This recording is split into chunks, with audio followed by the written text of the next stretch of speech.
What's up? Welcome to Lab After Dark. It's good to see you guys. We got one more show before the holidays.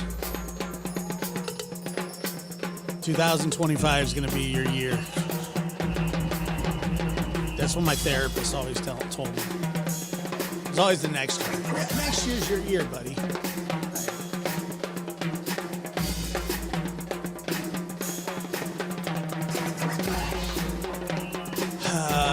Yeah, it's tomorrow, the Santa tracking. I don't know. I did that last year, I think. I think it was last year.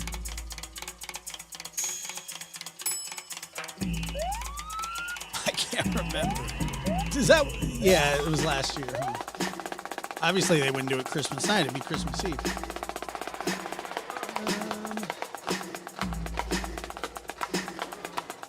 I'll have to see. I don't know. I want to. Trooper's mom, I got your email. Corn dogs galore.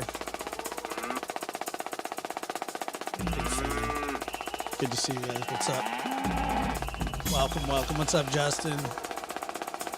Linda, Kelsey, Sharon, Lexi Lynn. I don't know, man. I mean, if people are into it, I'll do it. I got no problem. Christmas. What does Christmas Eve mean to me? I just started liking Santa Claus just a little bit. Not much. I've never met a Santa that I got along with, whether it be at a mall, shopping center somewhere, like out like a grocery store, you know, and they ring the friggin' bell in your ear. You know, and I hate that.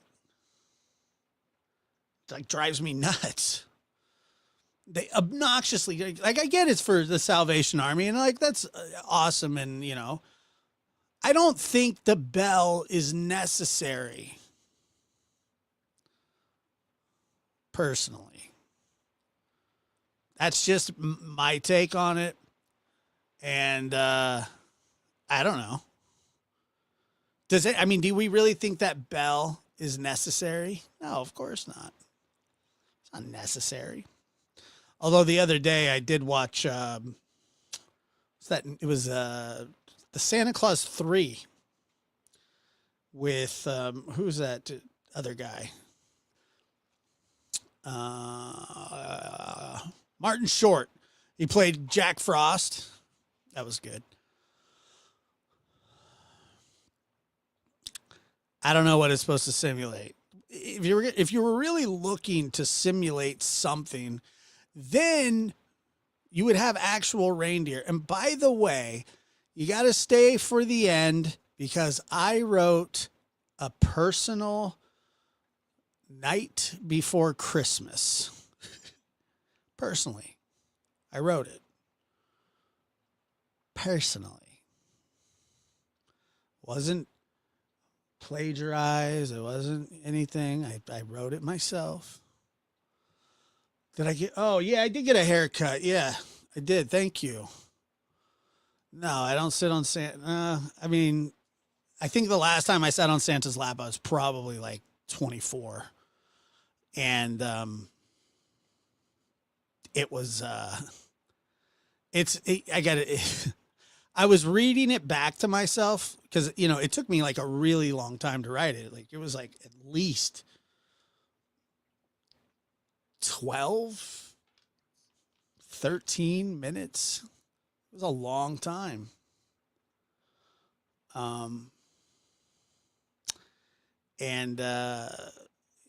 was a long time.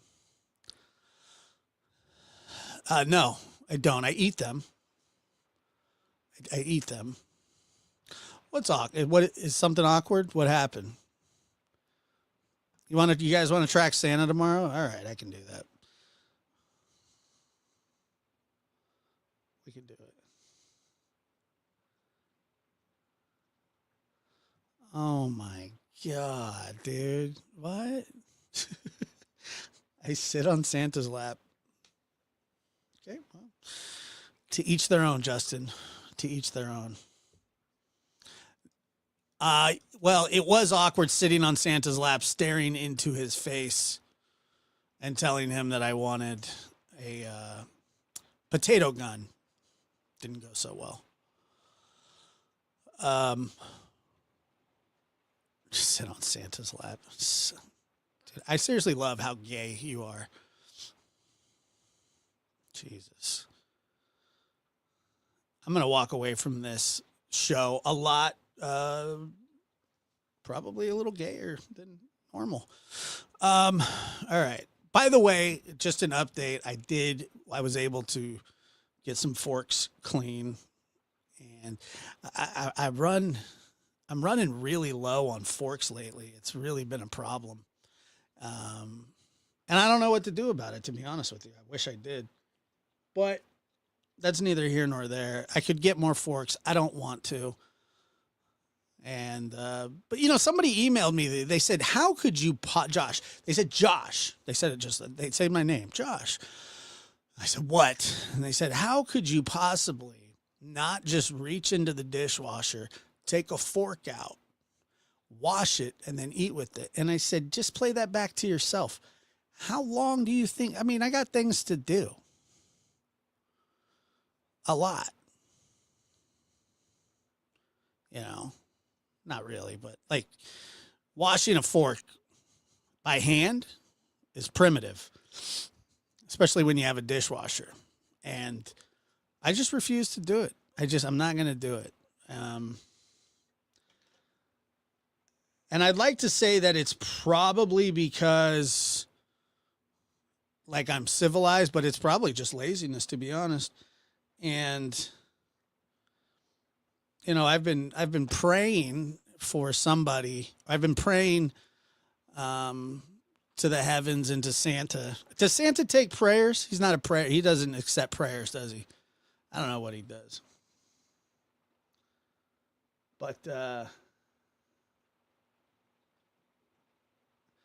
I do wish that Santa would send me somebody, just anybody, to answer some of these questions in life. Please. Please, Santa.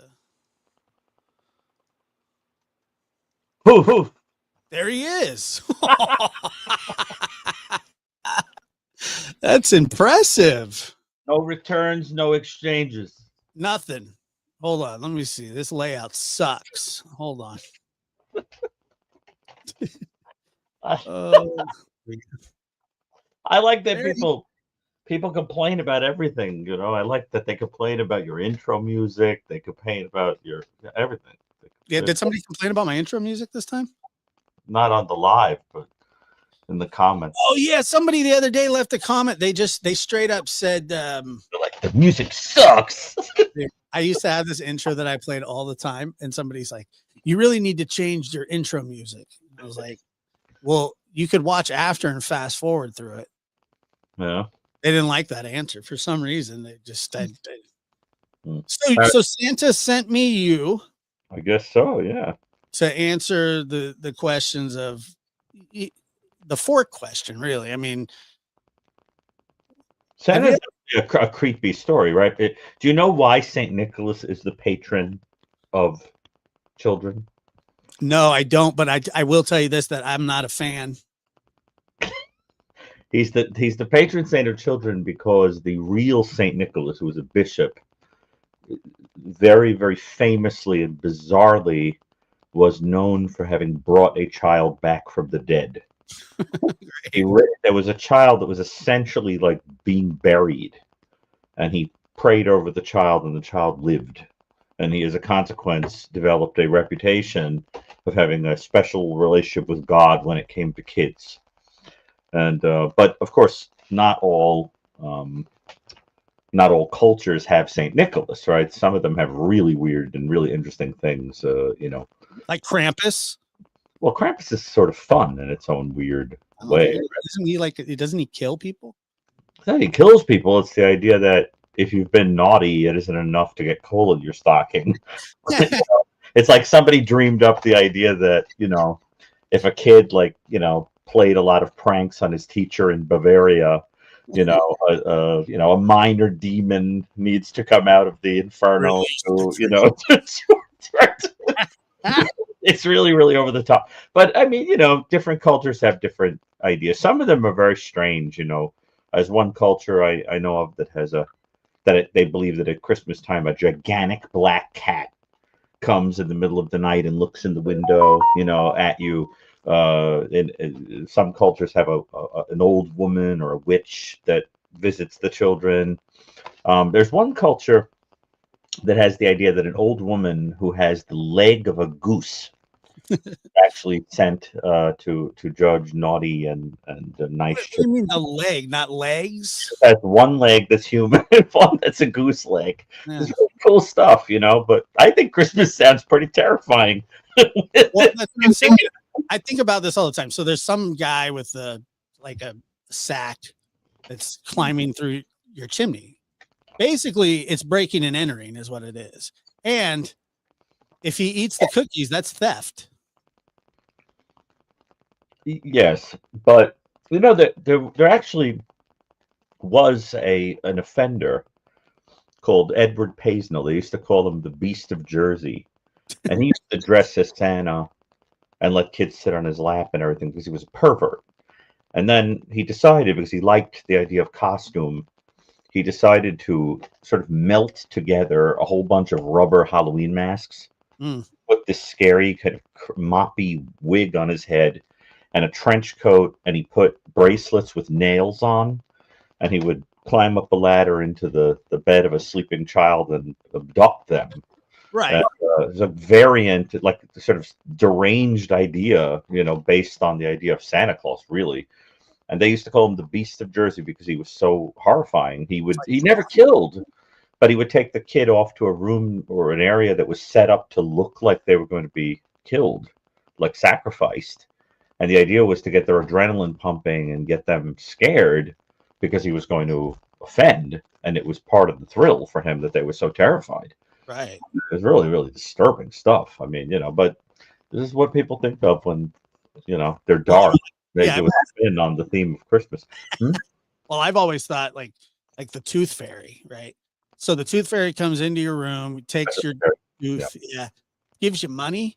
If that wasn't a fairy, no offense, where's Justin? Love you, buddy. He was talking about sitting on Santa's lap earlier, and he just threw me totally off track. But you would go to jail for doing something like that. Look, when I was a kid, my mother told me that I'd get 25 cents for putting my tooth under the pillow. And then I asked her how much I would get for my appendix. And I trying to sell it on the black market. I mean, that's me, right? I was always that way, even as a child. But here, little Gary, what happens is there's some men that will come and give you some anesthesia. They're not doctors. All right, exactly. And they show up with their own ice chest full of ice. So what you were just wanting to sell one kidney? Well, I was just asking about the appendix because the idea was there had been some question when I was younger that I might need it out, and of course I was thinking if the tooth is worth 25 cents, then this vestigial organ, might be worth a little more. I mean, kids these days get a $5 a tooth. That's a lot. $5 a tooth, really? For a little baby tooth, yeah. But there's always going to be that one kid who's like a budding psychopath that if the parents count the teeth, there are way more than exist in their child's mouth. Yeah, he's taking teeth. Right, but they've got they're beating up the other kids with pair of pliers. But there's always kids like that, So, so seriously, what are you doing for Christmas? So we are going to the mission, and we're gonna, we're gonna do we're gonna hand out, serve Christmas dinner, and then after that, we're going to my aunt's house, which I can guarantee will go off the rails at some point. Whenever you get like a bunch of people together that haven't seen each other all year on purpose, that live just miles apart, Yeah. Inevitably, there's going to be something. I won't be one of those people. I will be sitting in the corner watching. Really? Well, I don't want to get into a fight with anybody. Which side of the family is it? I mean, do you have any? My mother's. Yeah, but you have nothing to do with your father's side. No, I do, but my father's mother and father they both passed away. So she passed away about 7 years ago. So I used to go over there to see her on Christmas, but yeah. So, but the thing is too, the last time I went over to my aunt's for Christmas, I got food poisoning. You remember that? I remember that story. Yes. Everybody said it was from a bad rib, like that I ate a bad rib. And because I stuck a rib in my pocket, like I had a Carhartt shirt on and I wasn't supposed to have a rib and my aunt was after me. So I hid it in my pocket. And then when she left, I took it out and I ate it and then I got sick. But luckily, and thank God, everybody else got sick too. So it wasn't just me. So it wasn't that it was in your Carhartt? No, had nothing to do with it. I think it was the brats. That'll do it. Yeah, I don't think the brats weren't good. But so I don't know. I don't know what's going to happen. Somebody's going to get in a fight. There's going to be food poisoning. The turkey may catch on fire. You never know. It's hard to tell. Cousin Eddie. Yeah. But you have to admit that as long as you don't turn the news on and contemplate some of the things that are in the news, because when Michael Stone and I talked about the era of new evil and the way that the crimes every day are just getting worse and worse and worse, so that now things that are like on page 7, buried in the newspaper are like the worst thing you ever heard of. As long as you don't pay attention to that. Dude, the truth is, it is a beautiful holiday. I mean, the reality is there is that kind of electricity in the air where people, just feel like they want to be a little bit kinder to people, a little more loving. Of course, what we've got going on in the news is in New York, we just had a woman immolated, on the subway. Of course. Yeah, I saw that. That was awful. Right. I mean, dealing with, the Mangione case, which I can't deal with seeing anymore. Like I've gotten to the point where it's like, it's like anathema to my existence to open up social media and see that guy with the airbrushed photos and the coiffed hair and I just can't deal with it anymore. And and of course the Hoyerman case and a 7th victim, I think, right, Valerie Mack being associated, and then of course there's all these cases that we're constantly talking about. Poor Sebastian Rogers, poor Summer Wells, so.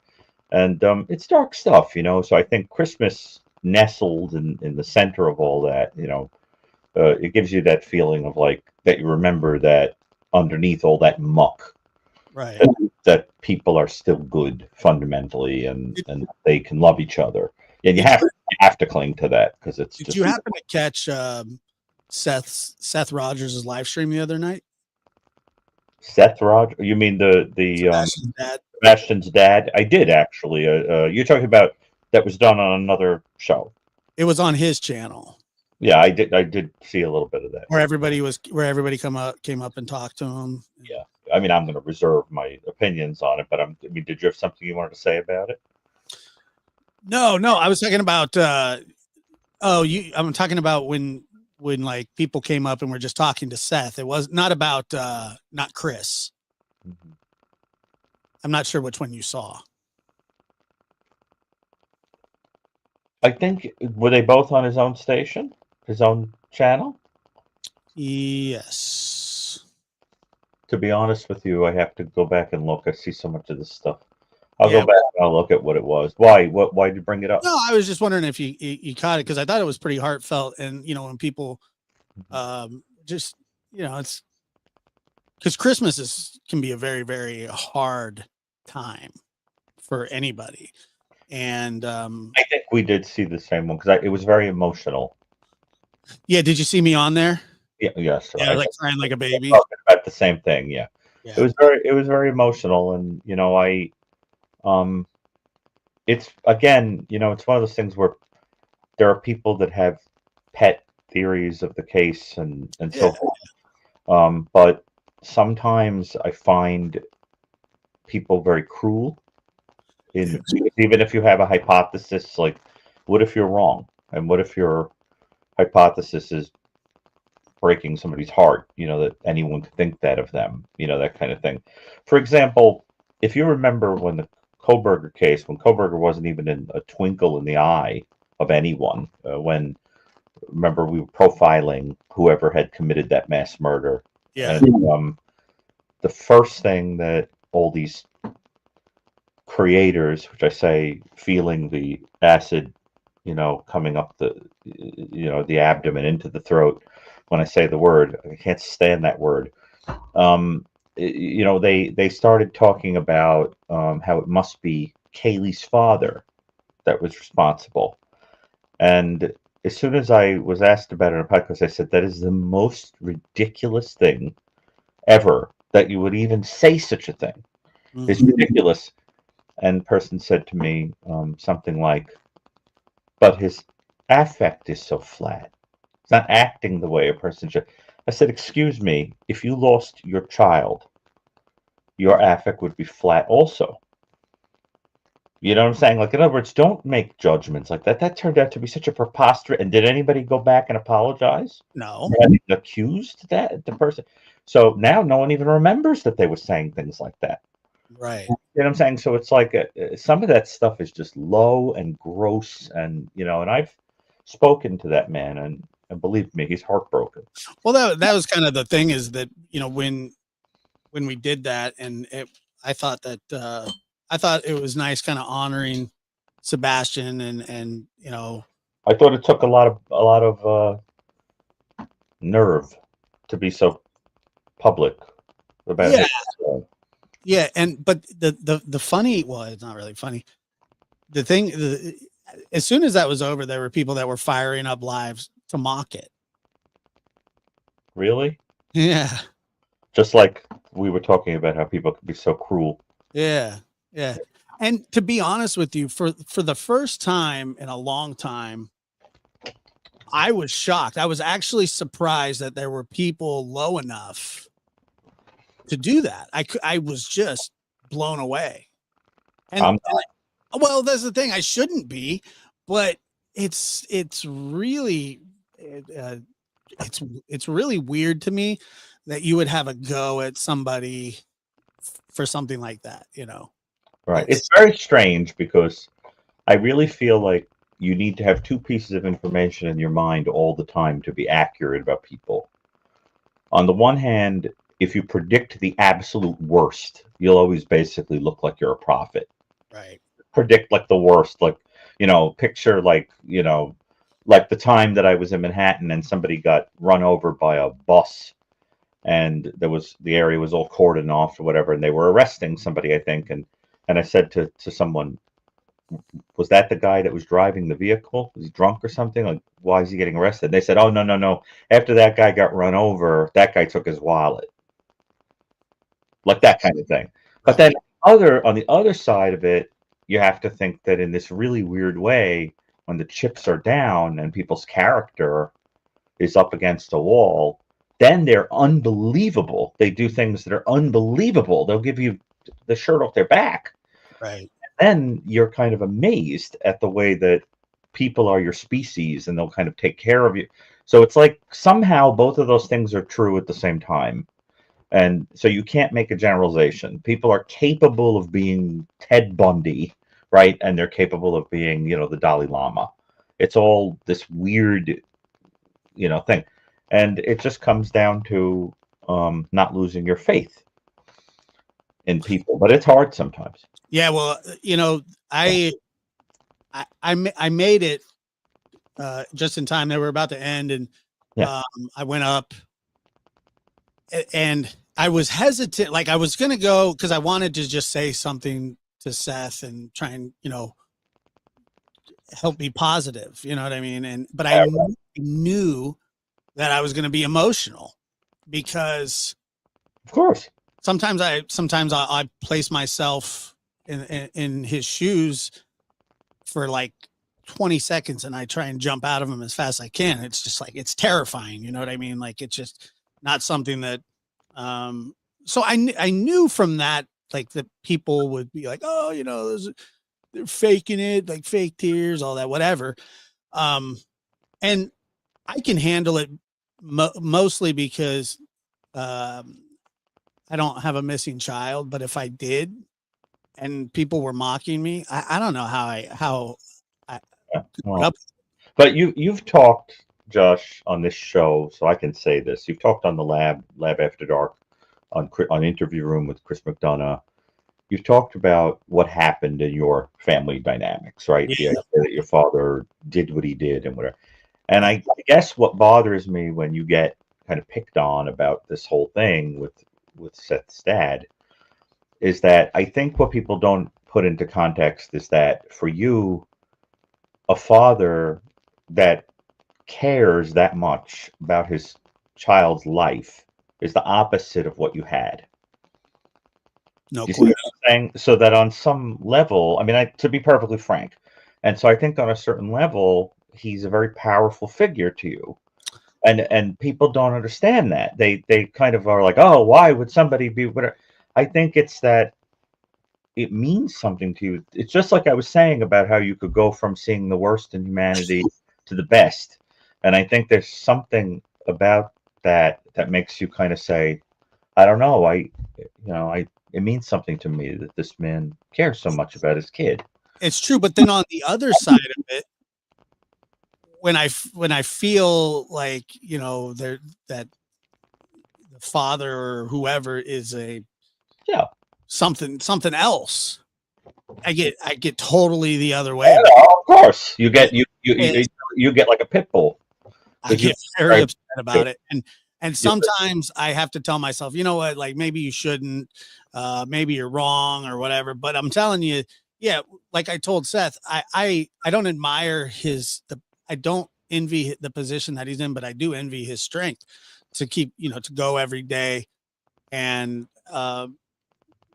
keep just shaking the bushes as much as possible. You know, I mean, hopefully, you know, it turns out to be fruitful. But yeah, I was a little surprised at the heartlessness of some people, but now I don't think I guess I don't think that they're people are capable of anything, just being. Well, wherever that child is, the heartlessness is the reason he's not here. I Yeah. mean, that's the thing you have to understand. Like that if you're going to get close to the abyss to understand something, the abyss is going to come at you, and you know the abyss is heartlessness. You know that's the whole center of the Tootsie Roll Pop of that case, right? Is somewhere in there is some kind of somebody who is capable of doing something terrible, and we just don't know who that is, right? Right. Whether it's, you know, God forbid the child isn't with us anymore, or abduction or whatever, and somebody, you know, has a darkness that's going to come out eventually, right? And you know, one of my favorite lines in the Bible is it says, "Be sure your sin will find you out." Yeah. Yeah. I think it's really a matter of time.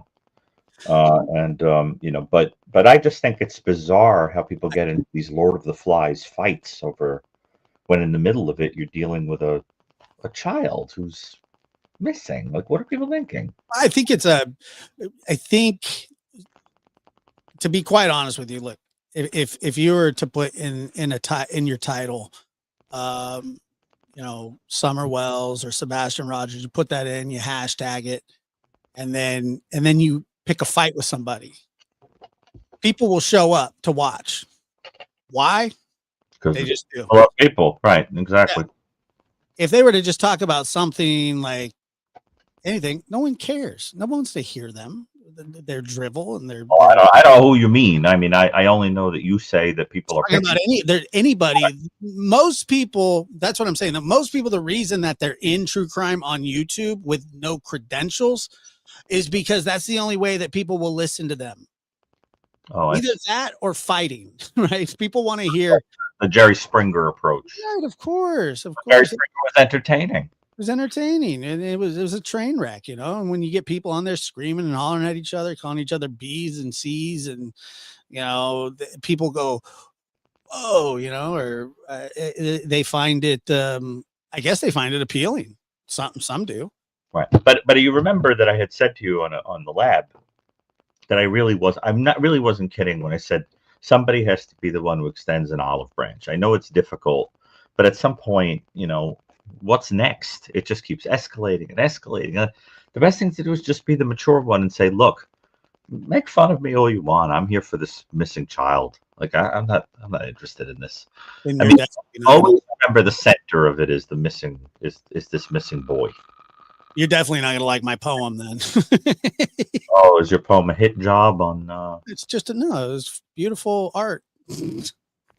You based it on Clemency Moore's "The Night Before Christmas"? Yeah, Oh, that's a beautiful poem, isn't it? mine's better. No, it is. You know, I actually had to read it again. It Yeah. is. Yeah, it is very. It's creepy. You think so? Well, yeah, because of the invader idea. There's one line in it that I always thought was so beautiful. Sometimes an image from a poem stays with me forever. I remember when I was a kid.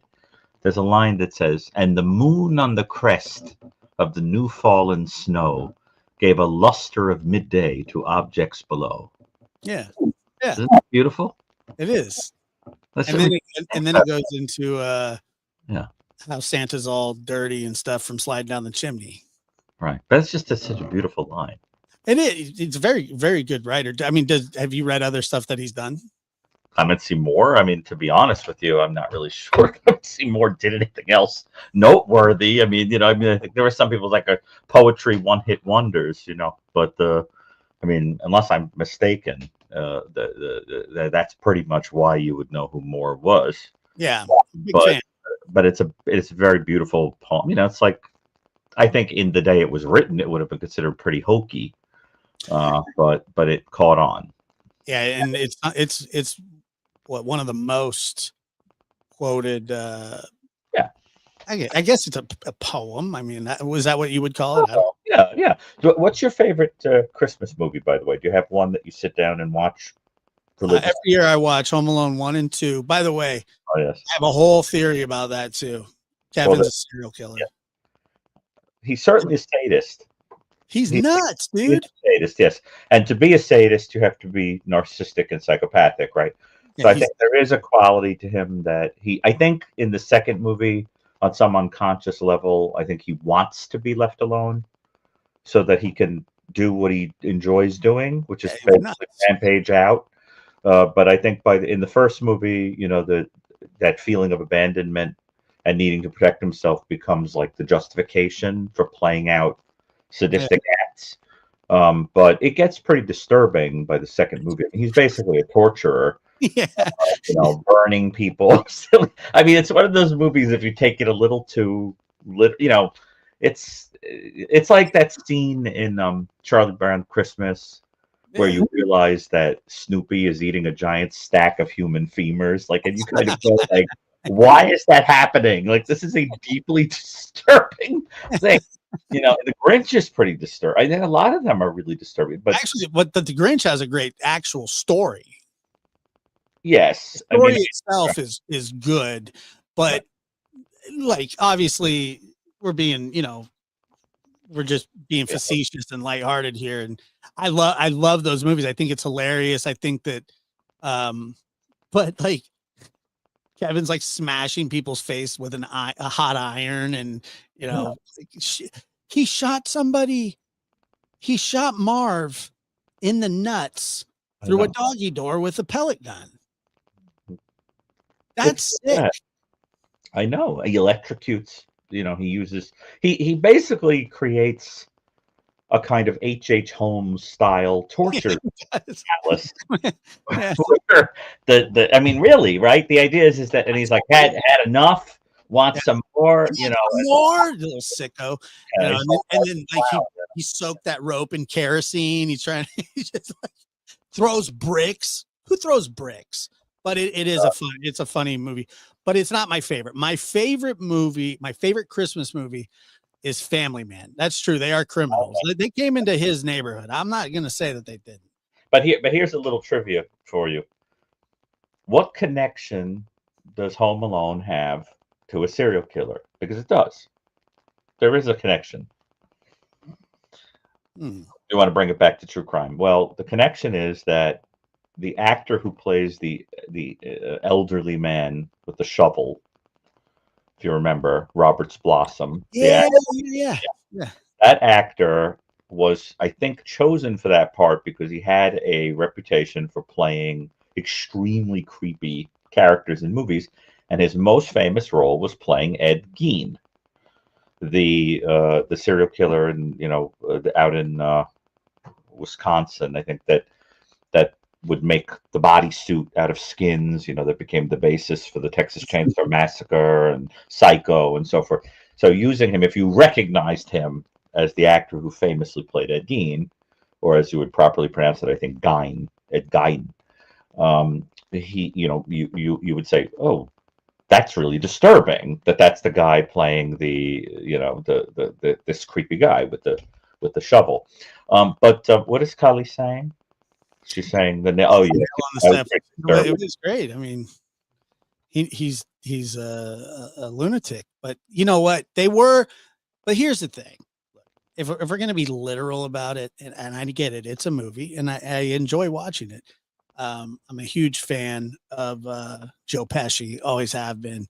Oh yeah, but yeah, he's just too. I love my cousin Vinny, so of course I like him. Yeah, he's like. When he went and bought that suit, that whole exchange with the judge was just talking me. Yeah. Like, this is the only stupid suit I could find. The whole store has the flu. Yeah. Yeah, when he puts remember when Kevin put the tarantula on Marv and then no, was it Harry? And Marv had the crowbar and he's like, "What are you doing, Marv? What are you doing, Marv?" And then he just like hits him in the ribs and totally misses the spider. My favorite line in Home Alone, I think it's part 1, is when he takes the picture of them with the flash camera and he says, "How does my hair look?" Yeah, that was the second one. Yeah. Is it? He's got like the crap out of him. He's like bleeding. He's like, "How does my hair look?" How does my hair look? Yeah, I know. But and gives a full confession at the end of the movie too, by the way, to the cops while they're standing there. That's the best. No, it's but I'm partial to It's a Wonderful Life.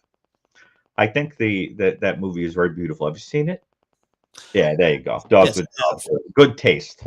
I think it's the best, and that ending, it never fails to get me. The symbolism of it and everything. You know the story of It's a Wonderful Life, right? Yeah. Mm-hmm.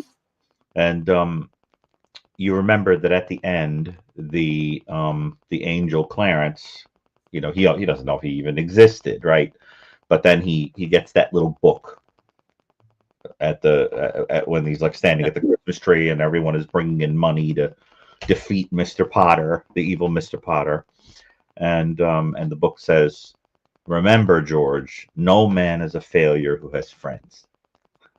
Right. So, and I love that. I think that is the kind of thing, like, I almost wish somebody would say it like in my epithet, like, one day, because at the end of the day, isn't that really all that will be the measure of a life? Yeah, I think so. I think right. Yeah, I think that. I mean, everybody kind of asks, like the purpose of life, and what is the meaning of life, and best that I could come up with is that you spend time with your loved ones and take care of each other and go through life together. Yeah. Well, the father, the patriarch of the Bailey clan, is played by the actor Samuel S. Hines. I don't know why I remember that. And there's a picture of him on the wall. And if you look really closely, like if you zoom in on the screen, you'll see that in tiny letters, there's a quote there under the father's picture. And it says, "Remember, all you can take with you is that which you give away." Which is true. I mean, the reality is Mr. Potter, here's Mr. Potter piling up, hoarding money. Yeah. But he's poor because nobody loves him, right? He's alone. And I'm saying this to you, of course, to connect it back to the point about people picking on you and whatever.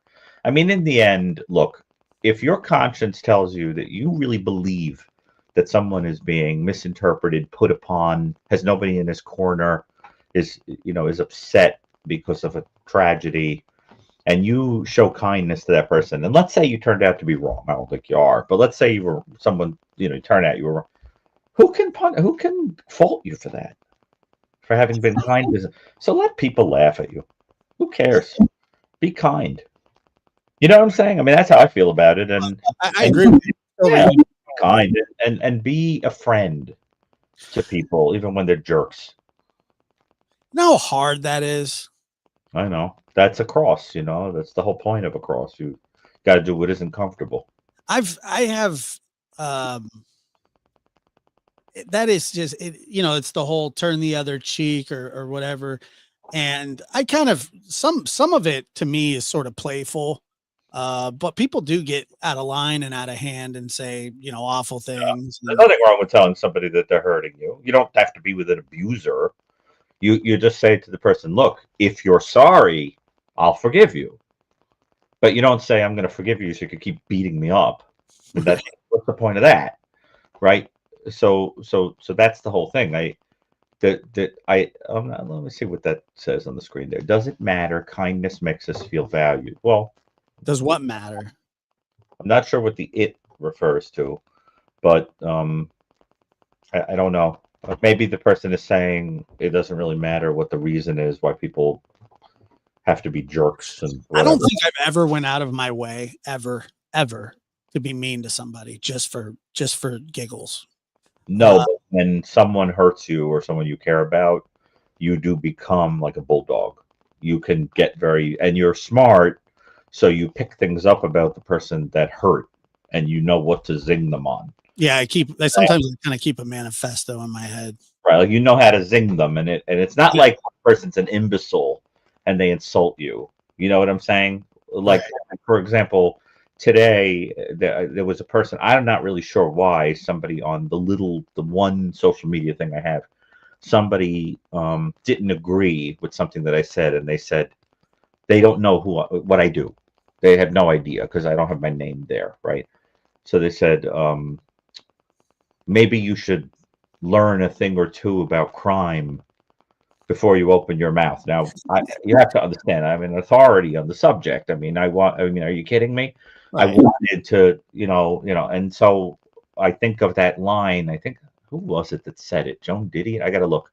There's this famous quote that says, "Be careful. Don't argue with a writer. They'll describe you." Yeah. Right. Yeah. So, I have to be very, very careful with that. So, but what I choose to do instead is just to say, yeah, you're right. I'll go read a little bit, because there's no point in arguing with the person. What am I going to do? Whip out my CV? You know what I'm saying? I mean, it's not worth it. If a person doesn't think you know what you're talking about, they're going to dismiss anything you say. And then you have to pause and like hover above yourself and go, in the scheme of the universe, let me put this into context. I am one person having an argument with one person behind the screen in one town against another town, in a couple of states, in one country, in one continent, out of a limited number of them on one planet, which is one speck of dust whirling around one star, which is a mediocre star, one of billions in a galaxy, which is probably one of billions of galaxies in the universe, and the universe is probably one of billions of universes. And I'm arguing with this person as if it's worth it to get my blood pressure up over them. And you put it into that perspective, and you're like, what am I doing? Like, this is Yeah. the most ridiculous thing I've ever, like, what am I doing? So you just step away from it. You go, like, this isn't worth getting my blood pressure up over. This is person is nonsense. They're trying to feel that they're important. Well, the thing is, but I don't ever actually, I mean, I don't ever get I don't get that upset about that stuff. It doesn't No, upset. I think people do hurt your feelings sometimes. I mean, making fun of you for getting emotional about what you got emotional for was a low blow. That's terrible. Yeah. I don't know. I mean, I guess, I don't know if it hurt my feelings, but it shocked me. I was surprised by it. And yeah, that makes you want to like fire back at people. And because We have the way that I see it is that, they try to be funny and and they're not. They try to be entertaining. They're not. And I could do it so much better. So I do, Mhm. you know, Right. and it's just like, okay, well, let my turn. You know what I mean? Yeah, but who's making fun? I mean, I don't need names, but are you talking about podcasters? Oh, Oh, just people on YouTube that oh, they, okay. they they just, yeah, like, and I don't even know who these people are. So uh, typically it doesn't bother me like what people will say about me or whatever in a chat. Like that doesn't bother me. I don't know who these people are. I could care less. But uh I But like I said just getting the other night I was shocked. but getting angry is normal. That's not the point. There's nothing wrong with that because it's an injustice. You're allowed to get mad. It's just about not letting it gobble you up. Oh yeah. Well, I agree with that. And there years, when I say years, probably when I first started on YouTube, it probably bothered me more. It doesn't bother me like it used to at all, but it didn't, even then it didn't really bug me that much. Right. Um, but I But mean, do you get your feelings hurt when people say mean things to you? of course, but you have to understand that how do I say this? Because of what I do and I spend all day knowing about the frailties of people, I deal with people in therapy that, can be bullies. I mean, over the years, who can be bullies. And then I know what they say when they're in the privacy of therapy room. I know where stuff like that comes from. So it's hard for me to look at a person like that without seeing them through the lens of like a kind of pathos. I feel kind of sorry for them. But the thing is that there are some people that just are authentically sadistic, and I have no tolerance for people like that. So yes, I can cut a person down if I feel they're being very, very hurtful to somebody, and there's no goodness in them. I will say, let me explain to you, and I'll do it very calmly. There's no emotion with it. I say, let me explain to you what I think is going on here. Boop, boop, boop, boop, boop, boop. And they're like, but and it can really hurt. And I don't like that. I don't like having the power to hurt people. But I'm like that. I told you I wouldn't even hurt a bug. I don't believe in hurting things. It's like I have like a Zen attitude about things. One time it took me about 45 minutes to get an ant out of the house because I refused to kill it. I You won't, refuse. I won't do it. I will not kill an ant. Ants really, are brilliant. They're fascinating and brilliant, and they're and brilliant annoying. creatures. They're cooperative and amazing. And what right do I have just because life comes in a small form to kill it? Hmm.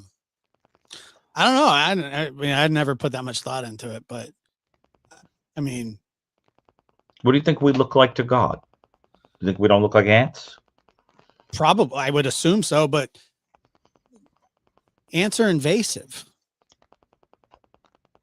Now that's an interesting comment. I'm not so sure. I think in their mind they're just hungry and looking for a place to go. I agree.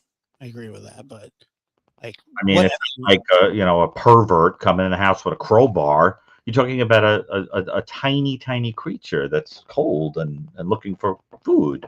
It doesn't know any better. You got to put things in perspective.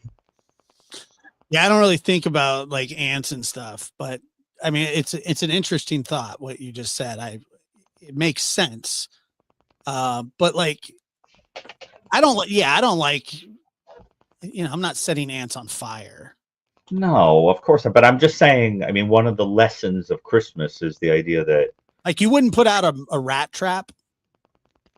well, I've never had to, fortunately, deal with it. But I think that if I saw a trap with an animal squealing in it, it would be very hard for me. Yeah, but I mean, but if you had a rat like in your house, I thank God I've never had the experience. Let me put it to that way. I but don't want to be in the position of having to deal with it. because Macho killed one the other day, No. that was his instinct. Hmm. I felt bad. I actually kind of did feel bad, but That is a cute dog, by the way. he was very proud of himself. Well, yeah, I mean, this is, that when animals do things, I have a different feeling about it. It's like a kind of a cycle of life and all that. But I just think with people, because we have language and meaning and depth and philosophy, everything takes on a very different tone. Like for example, you were talking about Home Alone. Now we were joking about Home Alone right now. It's actually kind of funny how serious I can get about things sometimes. But if you take that movie really, really seriously, right? The truth of the matter is that, according to my own definition of evil, Michael Stone's definition of evil, Kevin did things that were not necessary, that were extra, Yeah. that really meet the criteria for evil. I mean, the truth is that he could have done a lot of things to expel them from the house that wouldn't have required meticulously torturing them. So what you had was a kid who was essentially mad that he was left home alone and felt, justified to create a torture chamber and was amusing himself at the torture. Now I know it's a comedy, but you really have to think, like, who thought that up? What a deeply disturbing story. And why did it have to be a little kid? Right. You know what I'm saying? So it's like I think that the point of it was that a little kid could outsmart those two idiots. of course, but there's a kind of serial killer-ish quality to it, because it's like, I'm justified in torturing these people because I was abandoned.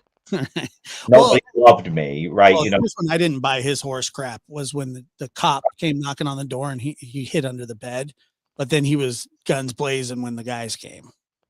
You're telling me that he snapped like that? No, he wanted that cop to go away because he wanted to get Right. it going. He loved it. Right. But I always said that one thing that I would love to write a book about, or maybe do a show about, or whatever, is fictional psychopaths, right? Because first of all, I consult on a lot of people who write books and shows and things about psychopaths. They reach out to people like me and other experts to make sure that the character rings true, right? Yeah. And they never do. They're always ridiculous. Most psychopaths in literature are, the kind of Mephistopheles, like the devil in red tights, exaggerated kind of evil, or the kind of evil where you have like a elaborate scheme, that kind of thing, but not serial killers and things like that. And they don't really tend to get psychopaths right. But the funny thing is, if I had to list psychopathic characters, I would include Home Alone as containing a child who was essentially a sadistic, psychopathic boy. A question about Right. I mean, there's no question. He's a liar and a manipulator and a whatever. And whenever he gets those crocodiles, that sad face, and he's like winning over a homeless woman with birds on her or whatever, I think to myself, he's using this woman in some way. And if he had his way, he would torture her too. Like if she turned on him, if she turned the birds on him or something, he would say, I got a warm bed for you in my house. Why don't you come over? And it would be a torture palace. He would basically torture her to death, and he'd be like, now who's homeless? Now who's home alone? right. Demonic little imp, a contumacious little creature. And I don't really have much sympathy for him. I mean, that's probably why unconsciously they left him home, because they wanted to have a good trip. They hated him because he was always causing problems. Yeah, they were like, let's leave the evil child home. I also thought that Buzz kid, was his name Buzz? He's also sort of psychopathic. He's a dick too. Yeah, he sort of sucks, with the gap teeth and yeah, he sort of sucked. But there are a lot of movies like that have psychopathic characters, and some of them are obvious, right? Who's your favorite psychopath in a movie? I really like the No Country for Old Men guy. Anton Chigurh. Chigurh. That's a pretty He's accurate. sometimes I watch just like the scenes of him interacting with his different, like the old man at the gas station. Yes. That whole thing, like nothing happens, but it's like it's very tense. It's very Well, it makes him feel like God because he can choose who lives and dies. I mean, that's the whole idea. It's the arbitrary quality, and then making people believe they have a choice, but they really don't. oh yeah, Sid from Toy Story. Remember him? Oh yes, and the good son, yes. But there are a few psychopaths I think are excellent depictions, like pretty accurate. You think he's one of them? Well, I mean, he's so archetypically evil that he doesn't even have like sometimes being knowing how to fake kind or whatever. He's like a schizoid psychopath that just you would look at him and know that he was cold and detached. And I think that's because they tried to make Anton Chigurh like the Grim Reaper, like a symbol of pure, death itself, right? He comes in the room, and they did that with Michael Corleone in The Godfather. Every time Michael is on the screen, if you pay very careful attention, in the background there are crows squawking. Yeah. Yeah. Well, that's done to give him the aura of being like death itself. He I love comes it. in like the Grim Reaper, right? Exactly. And it's interesting because Vito is not death itself, but Michael has that quality of being like an Iceman. Yeah. Well, that's what I was thinking, like Richard Kuklinski. Yeah, the Um, Iceman, right, right. But like most of the psychopaths in movies are pretty fictionalized. And some of them they get kind of caught up in the idea of all the other personality problems and mood problems they could have, like because they don't understand that you could be psychopathic without being like really disturbed. Yeah, Annie Wilkes comes to mind. I was just about to mention her. Annie Wilkes obviously has some kind of psychotic depressive disorder. You remember, for example, how bizarre she gets when it rains and she gets the blues and she, and so forth, and talks at length about loneliness and being put away and so forth. She obviously had some kind of psychotic disorder. And, she's an angel of death. She was a serial killer who killed children. And so the center of Annie Wilkes is that Annie Wilkes likes the godlike feeling that she gets from choosing whether a person could be nursed back to life or they could die. She likes narcissistically the association with a famous person. That idea, like assassins are like that. I killed a person and now we're bound together forever. When you're hearing about assassins, no matter how noble they may tell you their cause is, you may want to think, gee, maybe this is just a narcissist who wanted some attention. well, there's these people, they post on X, and what they do is they catfish people that are looking for kid to meet up with kids. Okay. Sure, that's And then when they catch them, they beat on them, right? Like Mhm. they beat them up and stuff. Right. And if anybody says, well, you really shouldn't do that, they go, well, are you defending pedos, and stuff like that. And um and I think personally, I don't care one way or the other. It's up to the law to take care. Like they're posting online, so a lot of these guys are getting in trouble now Hmm. for doing that because assault is assault. Like a cop can't do that either. So but they think that they're doing something noble. I personally think that like they're trying to find a loophole to be violent. Well, yeah, I mean that. You mean when they try to give it a noble Yeah, veneer? I think it's a self-serving type thing wrapped in hey, we're doing something. Like I said, I find no, they don't beat the children. They beat the person that. So what they do is they go on these like apps, and they catfish these guys. And trust me, look, I know what the guys are doing, what they're looking for. I get it, but they like to me. It's like they enjoy hitting people, and one guy they smashed one guy's head with a pumpkin. It's weird. Right. And while I have no sympathy for anybody that's looking to harm a child, um, I just think, yeah, I just think that I think that it's a self-serving thing. I think that they do it for themselves. Right. Well, yeah. And then what about the fact that we all enjoy going to the movies and watching movies where a slasher or a psychopathic figure goes around killing people? What is wrong with us that you know, you're seeing that now with the public's reaction in the Mangione case? What is this weird thing of getting off on, you know, the admiration for the figure that, you know, and you know, personally, you know, because I have very strong interest in horror movies over time. I think they're very interesting psychologically, and they bleed, so to speak, very well into discussion of crime, because I think horror movies very much reflect the anxieties of the time. If you watched a horror movie in the 50s, it was going to be about some creature that was affected by nuclear power, you know, the giant, the deadly mantis, tarantula, you know, etc.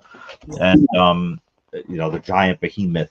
You know, they were, the idea being that that was the anxiety, right? In the, you know, in the 70s and 80s, the horror movies were slashers that basically were like serial killers that went around, you know.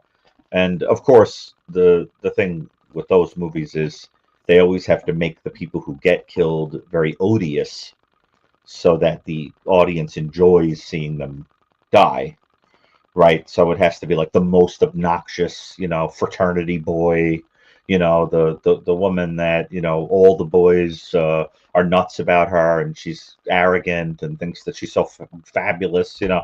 And then when the axe comes and, like, you know, cuts them both in the head, the audience goes, "Oh, cool," you know.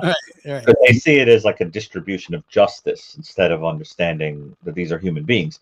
Personally, I I always thought it was funny to imagine the characters in horror movies and slasher movies and whatever who live, like that there should be a movie about what happened to them after, like them going to therapy, remembering the time that the masked guy came in with the axe and killed Tina, you know, and you know, the chainsaw, you know, passed through grandma, you know, and now I messed up, or like now I've got no arm but I lived. It's like, because we don't think about them as people, you know what I mean? There's no emphasis on them. But I think you're seeing a little of that with the whole Mangione thing, is the idea being that people, I don't know, even though like it's a horrible thing that somebody was murdered, they're projecting into it that it feels like some leveling of the playing field. Goliath, you know, getting knocked down by David, or some the nonsense they're projecting into it, when what it really is a horrible story about a person dying. I mean, take your political stuff and whatever and put it over there, because it's never okay to kill. And you know, but what you're going to get are people that get caught up in a kind of hyperstophilic fascination and all that kind of. But there's a little of that with those kind of movies. Well, it's like when you watch excitement at the right. You watch The Sopranos, right? And of course, that's another pretty picture. Great, yeah. But you start sympathizing with these thugs and gangsters and mobsters, you know, and they make it so, like Tony Soprano, if you're to break him down as a yeah, he's actually kind of complicated in a lot of ways psychologically. Oh, he's a nut.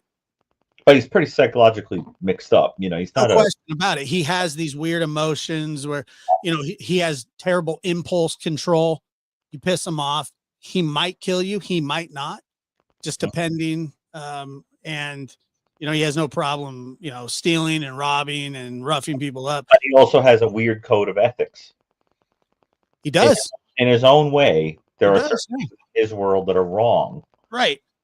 Right. You don't go after, you know, women and children and families and things like that. But you know, he's also a very lonely guy.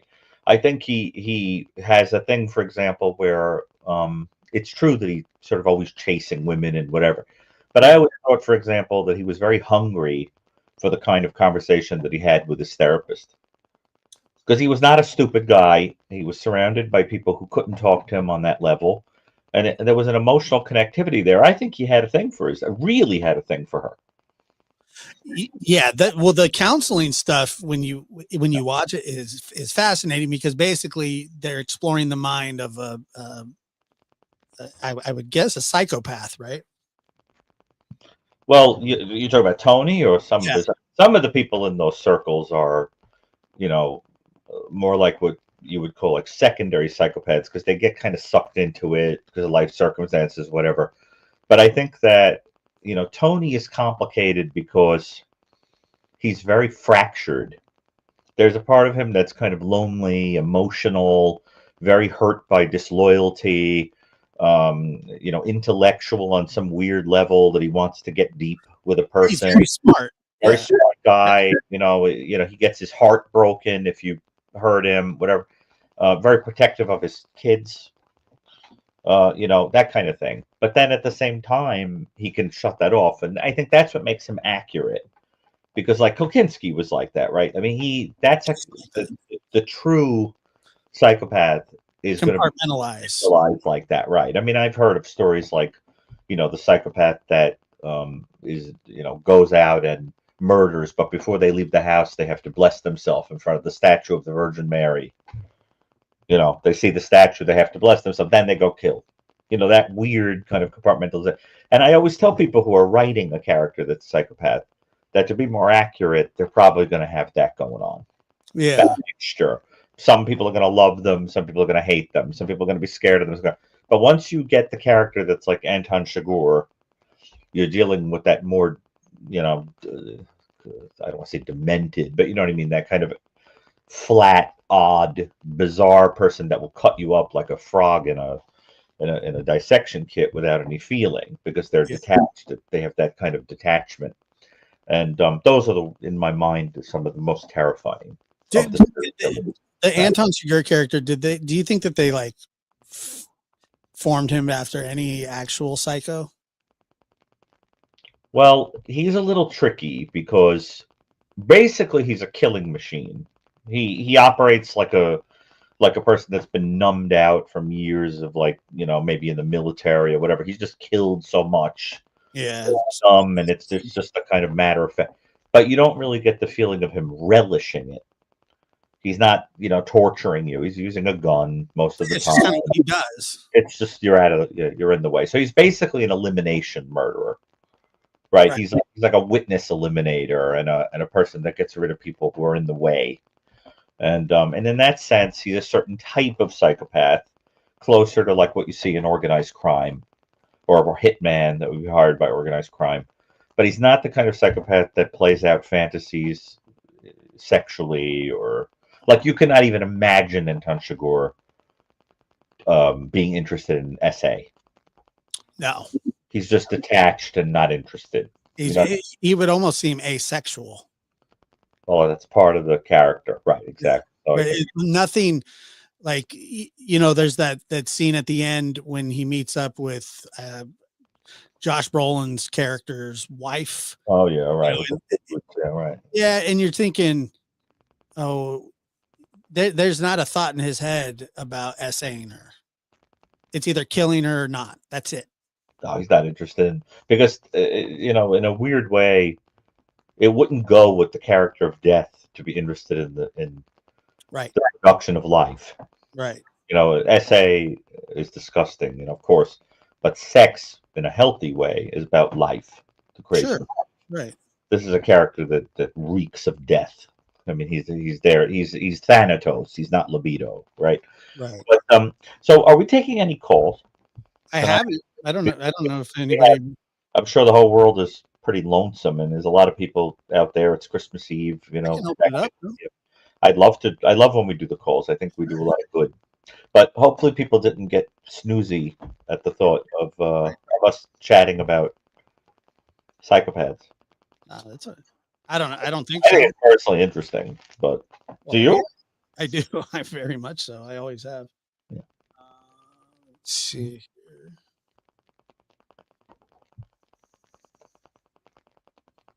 All right. We got some old friends here whose names I recognize. You recognize some of them? Yeah. Let's see. Some people I've never seen before. Some of them I recognize. Their names are their handles, or whatever you call those names that people choose for the. Has the doctor ever felt anxious from one of his patients? No. Never. Not even in forensic work. Never once. Felt anxious? Never. People don't worry me. I don't know why. What does Dr. Picado think about demonic influence? Let's save that for another day. I love Dr. Picado. It's too complicated. I don't want to get into that because you're those are two ways of viewing something that shouldn't be mingled. You know what I'm saying? What do you mean people don't worry you? I don't want to, because I think you start getting into people's religious beliefs and things like that. I don't like to question that. Let people have different beliefs. I mean, to a person from a certain religious perspective, everything is demonic. You know what I mean? But the reality is, irrespective of the fact that I happen to be Christian, the reality is that there are a lot of pretty hideous things people are capable of doing without requiring preternatural forces. You know what I'm saying? They can do some pretty awful things on their own. But yeah, that's a fascinating subject that we can get into sometime. But I just think it's not the night to do it. Christmas is about the defeat of that. That's more interesting. Let me put the. It's fascinating and terrifying at the same time, but educational entertainment nonetheless. Has anyone ever given you a bad gut feeling? Not because people that are in those kind of settings that I work with, they're vulnerable, they're human, they're out in the world. People sometimes give you the heebie-jeebies like that, get your gut going, you know. But that's different. Those people that don't have insight, they're out in the world, or whatever, right.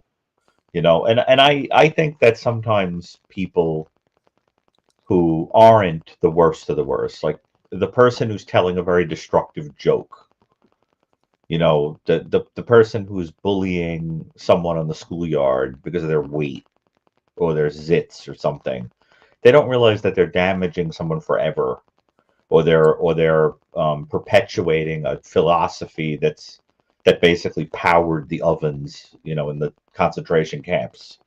It's a thing where people don't realize that in those small acts you could ruin a life.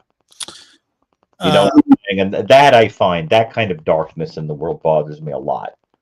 You know, that kind of thing. You know, like if I'm walking down the street and I see a bunch of kids mocking some other kid, I think to myself, my God, you know, that kid's going to be on a therapist's couch in 10 years talking about this.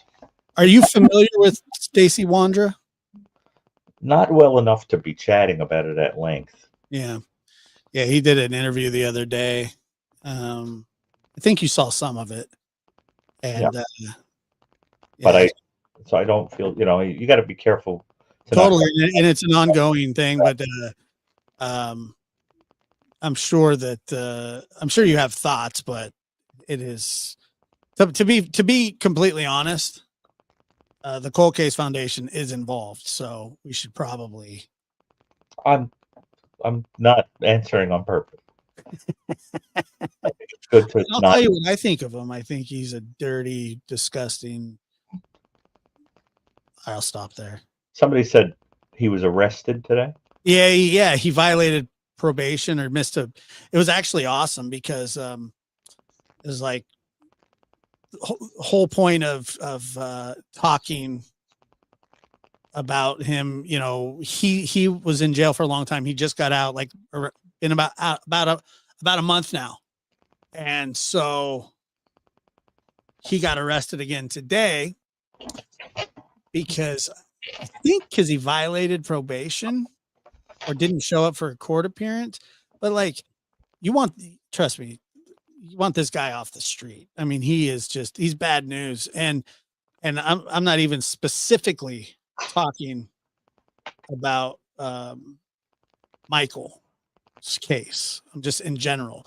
He's been brought up on gun charges. He's been, by the way, let me see, the line is open, 817-799-8214. He's been in and out of jail and prison his entire life. He's just not a good guy. You know, that's my opinion. And I think that would stand up pretty well.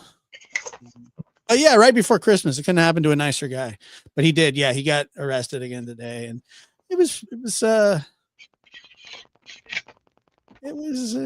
nice. I liked it. Okay. Whatever floats your boat. It doesn't really float my boat. It's just that I've just known about this guy for I don't know what he did. I think that this is from a federal gun charge that he had been locked up, and so Yeah. I don't know. I for some reason So is there a formal accusation against him. Yeah, he's listed as a suspect in the disappearance of Michael. Mm-hmm. There were 4 of them that were named as suspects. He is a suspect. Mm-hmm. Prime suspect. Whatever melts your butter. Floats your boat. I like 99 pink balloons instead of 99 red balloons. Remember 99 red balloons? That song? I do. And that photo, it's been her photo for some time, is Chris McDonough's first case. Yeah. Leticia Hernandez, right? Yep. Isn't that who that is? I recognize the photo. That is Leticia Hernandez, 1989, I believe. She was found, but her killer has never been arrested, ID'd. And, and matter of fact, I know that from talking to Chris about the Leticia Hernandez case, that the court ruled really favorably in his defense for like DNA testing and stuff against the guy that they thought was their guy. That happens, man. That's killer when it's just a terrible, it kills a case a lot of the time. Sure. But DNA back then was, different animal. Yeah. So, yeah, I think so we have a caller? I don't know. Hold on. Boy, we have the plague tonight or something. Nobody wants to talk to us. Probably not. Let me make sure it's open. Bad boys or something. It's open now. Well, Yeah, if you want to call in 817-799-8214. I think it's open now. Yeah. I skipped a lot of it. Tears ran dry. I skipped a lot of school. You skipped a lot of school? What do you mean? Like you skipped grades? Yeah, like when I was in 1 grade, they felt that I was ready to do the next one early, that kind of thing. Or I had enough credit to jump ahead. So I was able to take a year off. So I didn't graduate at a weird age relative to the other. I was a bright kid and you know what I mean? I didn't have you tested a lot? I did indeed. I just don't talk about that. But I had a lot of, I had an interesting path because of the fact that I always did well at school as a kid, It's like one of those little nerdy little prodigious kids because I was playing piano from when I was about barely 5 and things like that. So I had an interesting life. Piano at 5? Almost 5. Like I was under 5 when I started. Were you like playing like Beethoven and stuff? Well, it's interesting. I started out playing a little bit by ear, and then at some point my mom was like, how are you figuring that out by ear? Like it's weird. Like, so, and then I had formal lessons later. Yeah, you can read music, but you could pick up. Yeah. But I definitely, but I've, as a consequence, I've always had a sensitivity for people who are a little bit on the outside, because that's, intellect is like many things, beauty, weight, race, sexual identity, gender identity, religious identity, whatever. There are all these things that can make you kind of other, right? Physical deformity, things can make a person other in the world. And those people have always been very interesting to me. Those are my people, I identify with them. Right. They're a little bit sort of over there, the kind of people that there's like the crowded lunch table, and then there's like, the 2 kids over there that are playing D&D, I'd be more interested in those 2 oddballs, Kelsey said that she was probably eating glue. Jovi says that she thinks there's people that want to call in, but where are they? Nervous. Don't be. Yeah, look. Trust me. There's nothing to be nervous about. I don't think Dr. Gary's going to tell what his IQ is. No. Hopefully, it's sort of like Christianity. If you have to go around telling people that that's what you are, you're not. Right. I'm a good person. It's a show, it's kind of like that. If I had to tell anybody something like that, it'd be rather ridiculous. I'm a good person. Yeah. I'm just saying that I'm sensitive to people that are interested in things that other people aren't because they're bright. Those are interesting people to me. That's why, for example, some of my favorite people to work with in therapy are autists. People on the autism spectrum. Well, fascinating. I'll tell you what my IQ is. I don't care. Sure. Give it a guess. Just guess. No, I would never. No, don't. You won't insult me, doctor. Trust me. You can. 90 is fine. Go ahead. Remember, did you ever watch The Golden Girls? Absolutely. I get a huge kick out of it. It's hysterical to me.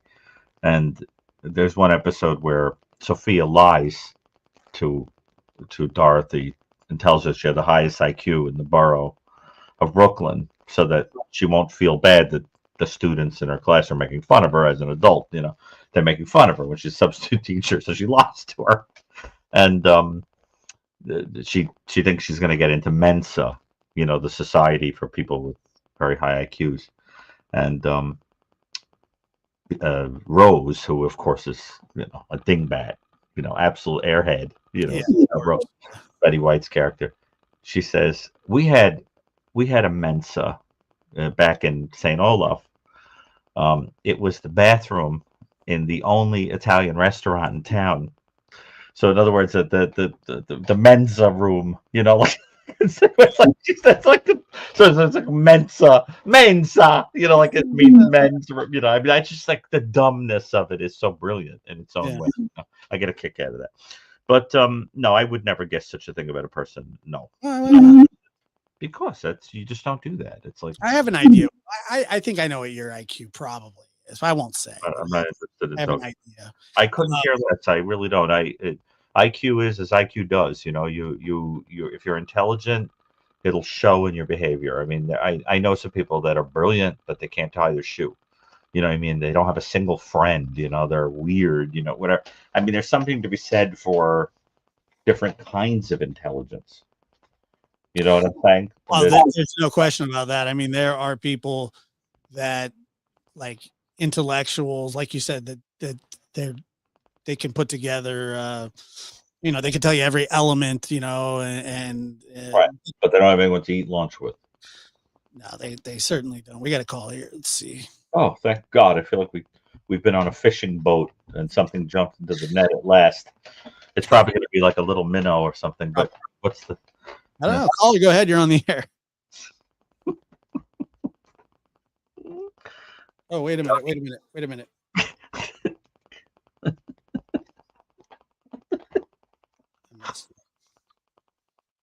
Hold on. I'm sorry. I have my gotta turn the Bluetooth on. My IQ is not that high, obviously. Just kidding. It's terribly low. Hold on. Don't hang up. Oh. I wasn't prepared, Dr. Gary. That's okay. Yeah. Not really. I really have no idea what's about to arrive. It's going to be great. Okay. You're opening a vortex into another, like that movie The Mist or something. You opened up a Lovecraftian portal, like something's about to come through. Caller, go ahead. You're on the air. Hi, this is PK, and I just wanted to call in and tell you both Merry Christmas. Oh, thank you. Okay. You guys do, and you make a great team. Oh, thank you. What's your name? What is the name? PK? PK? PK. Oh, PK. Okay, pleasure. That's a cool name. Well, thank you. I appreciate that. Thank you. That's very kind of you. Thank you. Well, what would you like to ask? You can ask anything you want. What would you like to talk about? It's not about an IQ. Tell us a little bit about you. Who are you? What do you do? So we get to know you a little bit. I'm a stay-at-home single mom who listens to YouTube a lot. Very cool. Hey, listen, that's a lot of work. That is a lot of work. How many kids Yeah, do it you have? is, but I love it. Yeah, how many do you have? I have one, but when you have one, you never just have one. I know. How old? I have a house full all the time, Aw. How old is but I the love it. how, I love how it. how old's your child? I don't want to say that. I'll give away my age. Oh,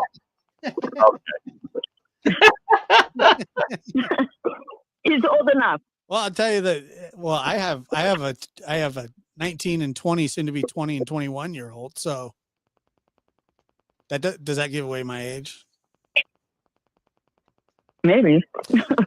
Oh, well, let's just put it this way. Just a little. I was extremely young when I had kids. I was 18 to 19. We all were. Yeah. Just We all were. do you pay a lot of attention We to? all grew up together.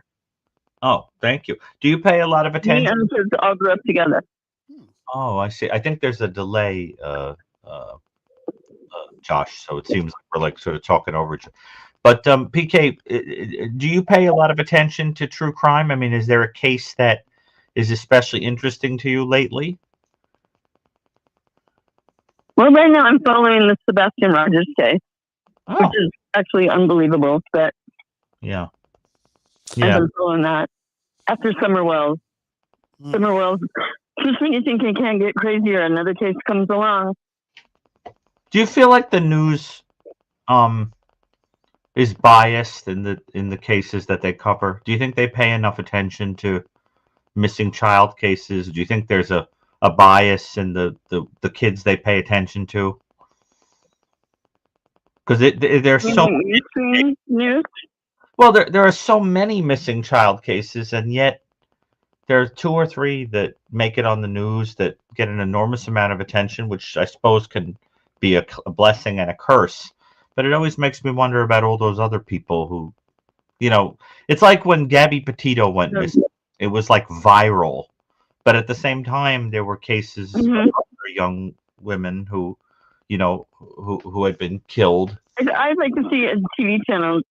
I'd like to see a TV channel dedicated to showing missing kids 24/7, just showing their picture and stating some facts about each kid.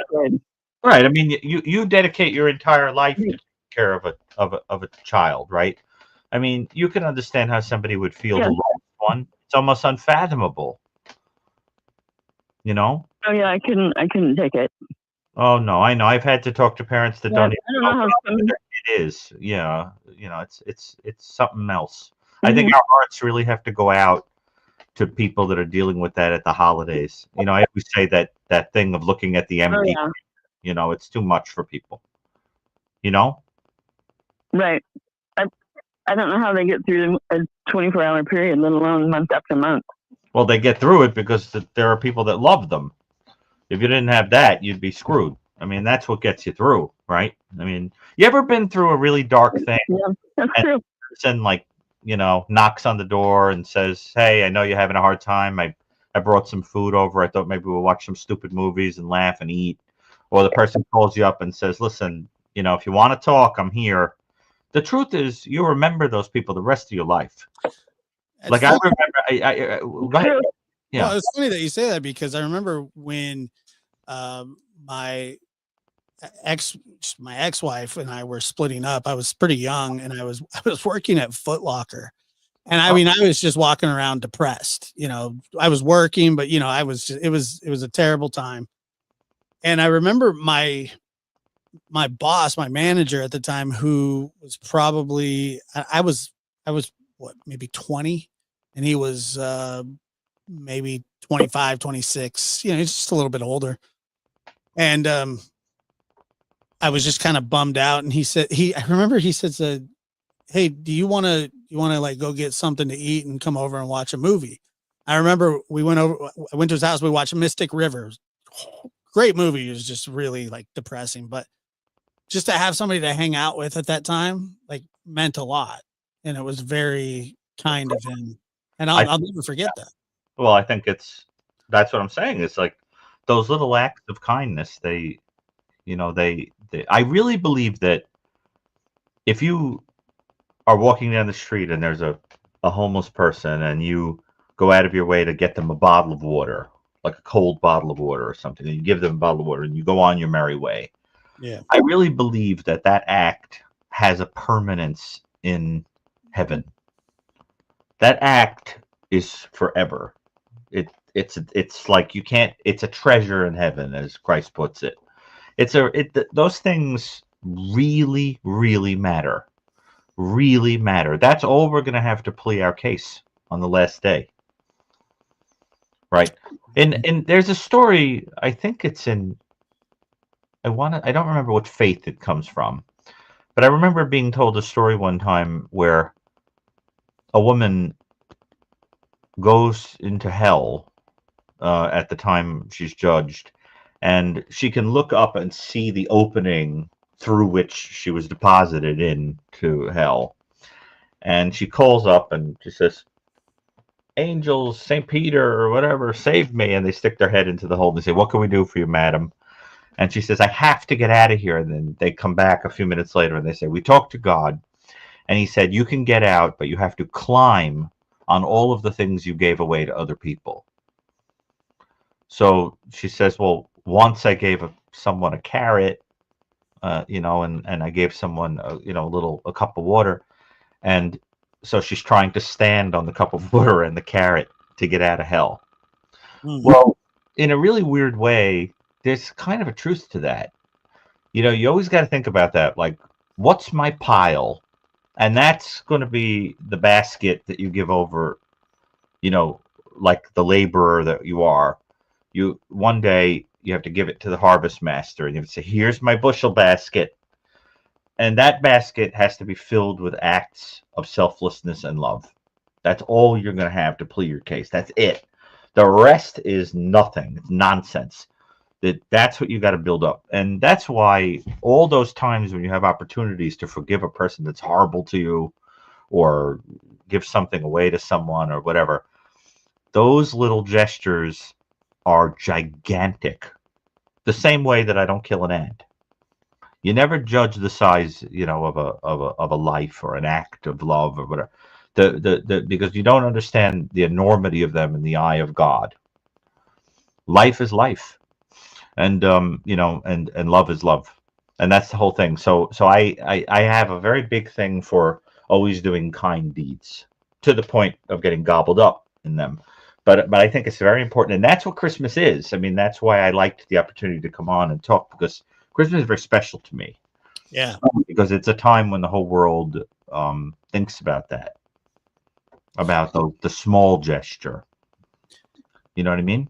I definitely do. And everyone should do that. Everyone in the audience should try to do that, at this time of year. Remember the poor, clothe people who are naked, visit someone in jail, go to the hospital or a nursing home and see someone, go visit a homebound person, talk to a person you had an argument with, make some stranger, feel welcome.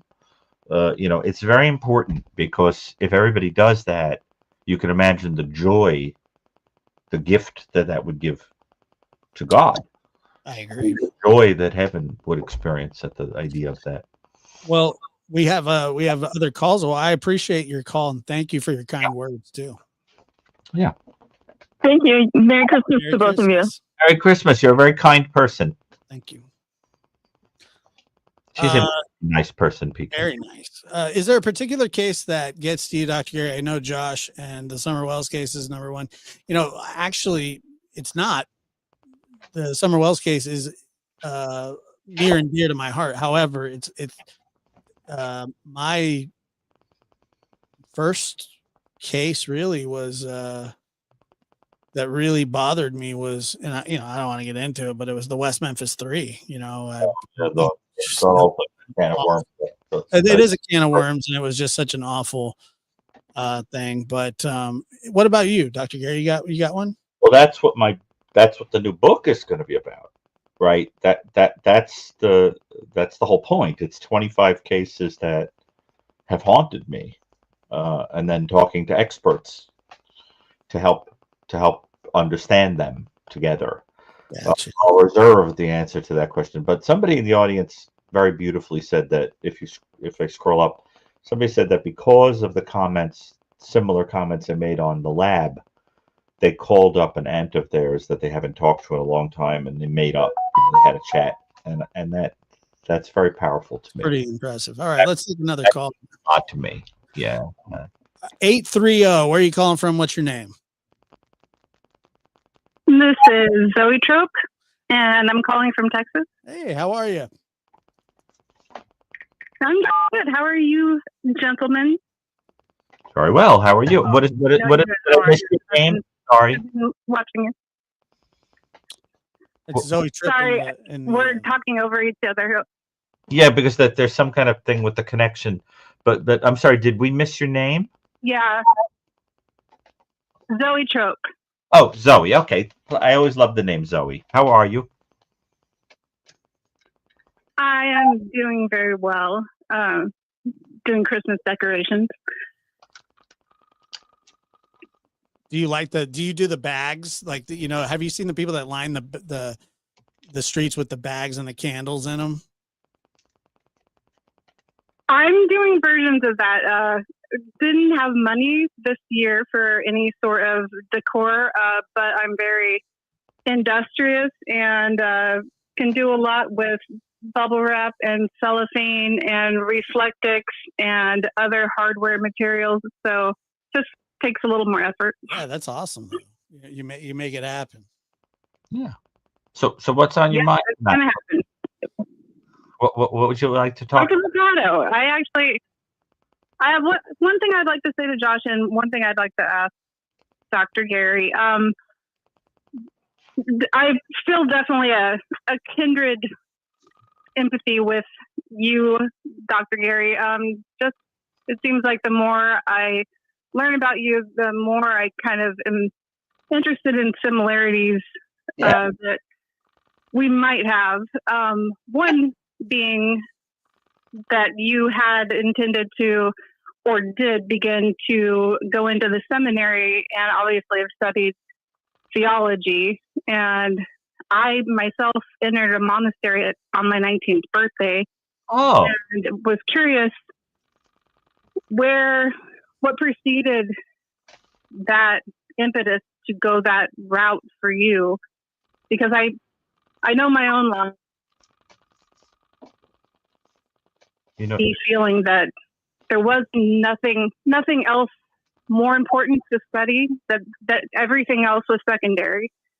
And I'm wondering, I know for me, there were my own experiences and kind of a spiritual journey that always was and always existed. However, there was also definitely a lot of tragedy that led to me not being interested in quote unquote like this world, and the successes here being primary.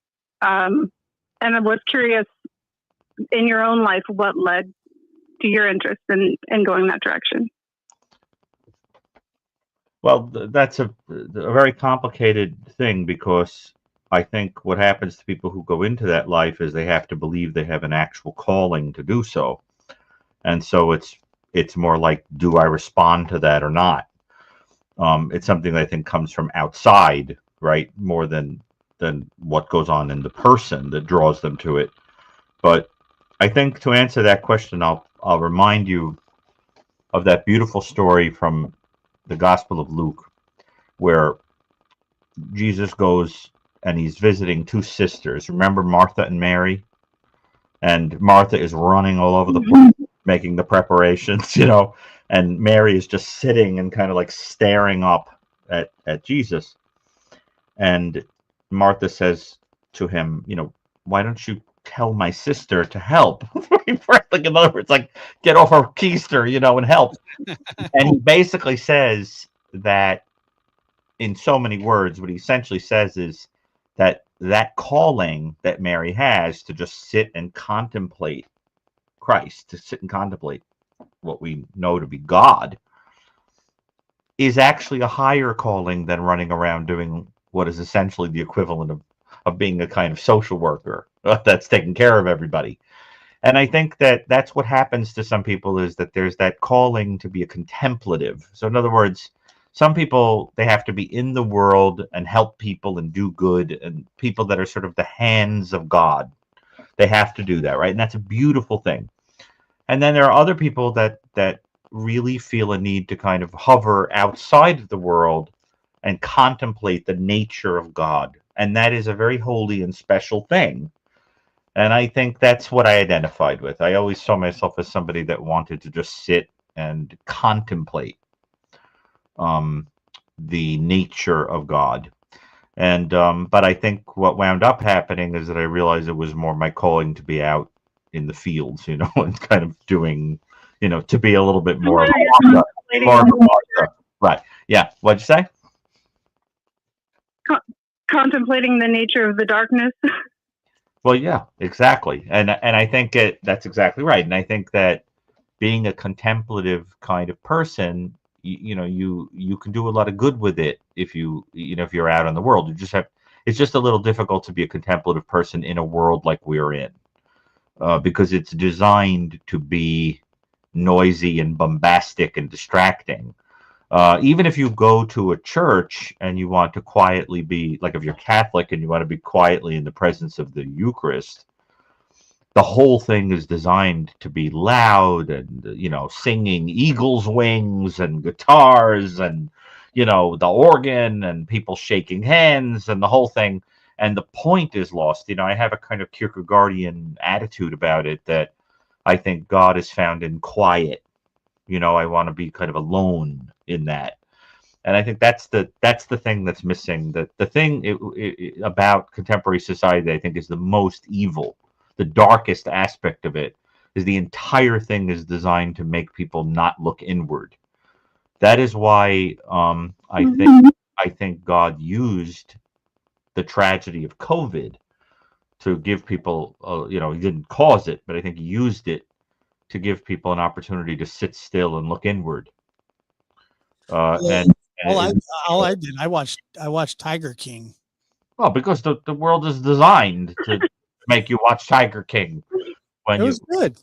Right, exactly. But you have to be careful, because a lot of us are like Martha. We're just contemplating and worshiping the wrong thing. We're sitting at the foot of the wrong person, right? So You'll pay attention to something. They'll pay attention to something, right? So I think that even if you take spirituality off the table, I think the notion that the world is designed to essentially bombard you with dopamine, it looks like somebody is signing off because they think that talking about religion is nonsense. Well, sorry about that, Chris. Josh, sorry about that. But they're really going to hate the fact that. Right. They're really not going to appreciate me asking you further, because what you've said could easily just go into any intellectual pursuit. Your answer was just being contemplative, where right, but not contemplative you could attain a level of right. So specifically, especially coming from, I'm assuming that you're from New York, so you're from a busy place with lots going on in the external world. So you could sit in a room and read any book or thousands of books, and I'm sure you are keenly aware of that. What I've asked specifically is they're empty. They're empty. A lot of them feel like empty calories. Right. There's an emptiness factor. Isn't that what you felt when you decided at 19 to go in that? Didn't you feel that emptiness of the world? I felt like there was nothing I could pursue that would answer the questions I really had, which were, who am I and why am I here? That's beautiful. But and what did you wind up doing in the end? What work do you do now? I'm not at the end, but I've done several things. I've been a nurse quite some time, and have worked specifically with adolescents, dual diagnosis adolescents, so Beautiful. neurodivergent or neurological problems, fetal alcohol syndrome, born on meth, that kind of thing, combined with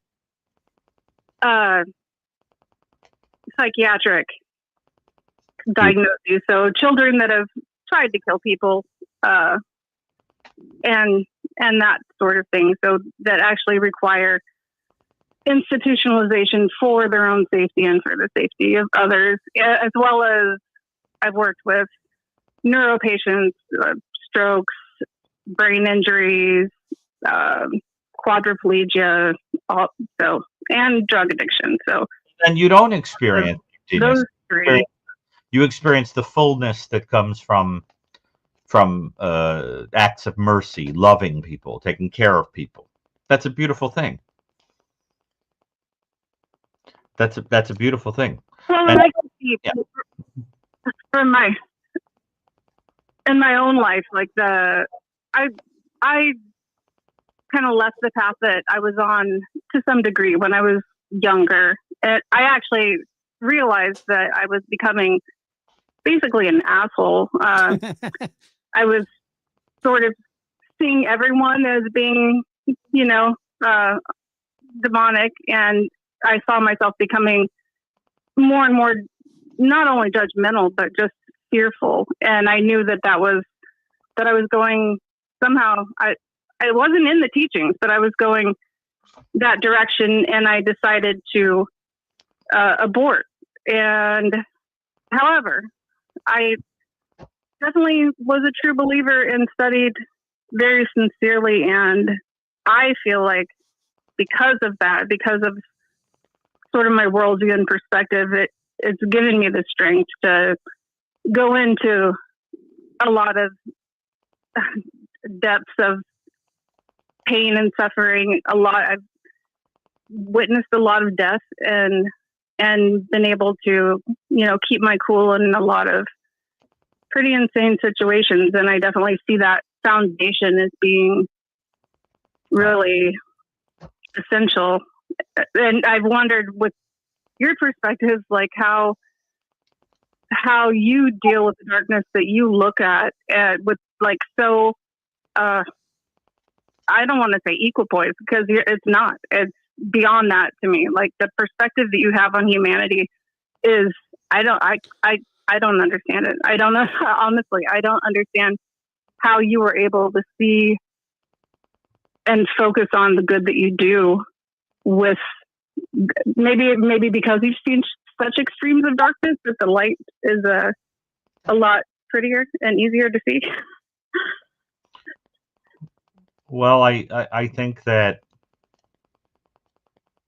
the idea is, if you're cloaked in what you believe, you're not afraid of those things, and then you can go into the darkness and kind of pull people out.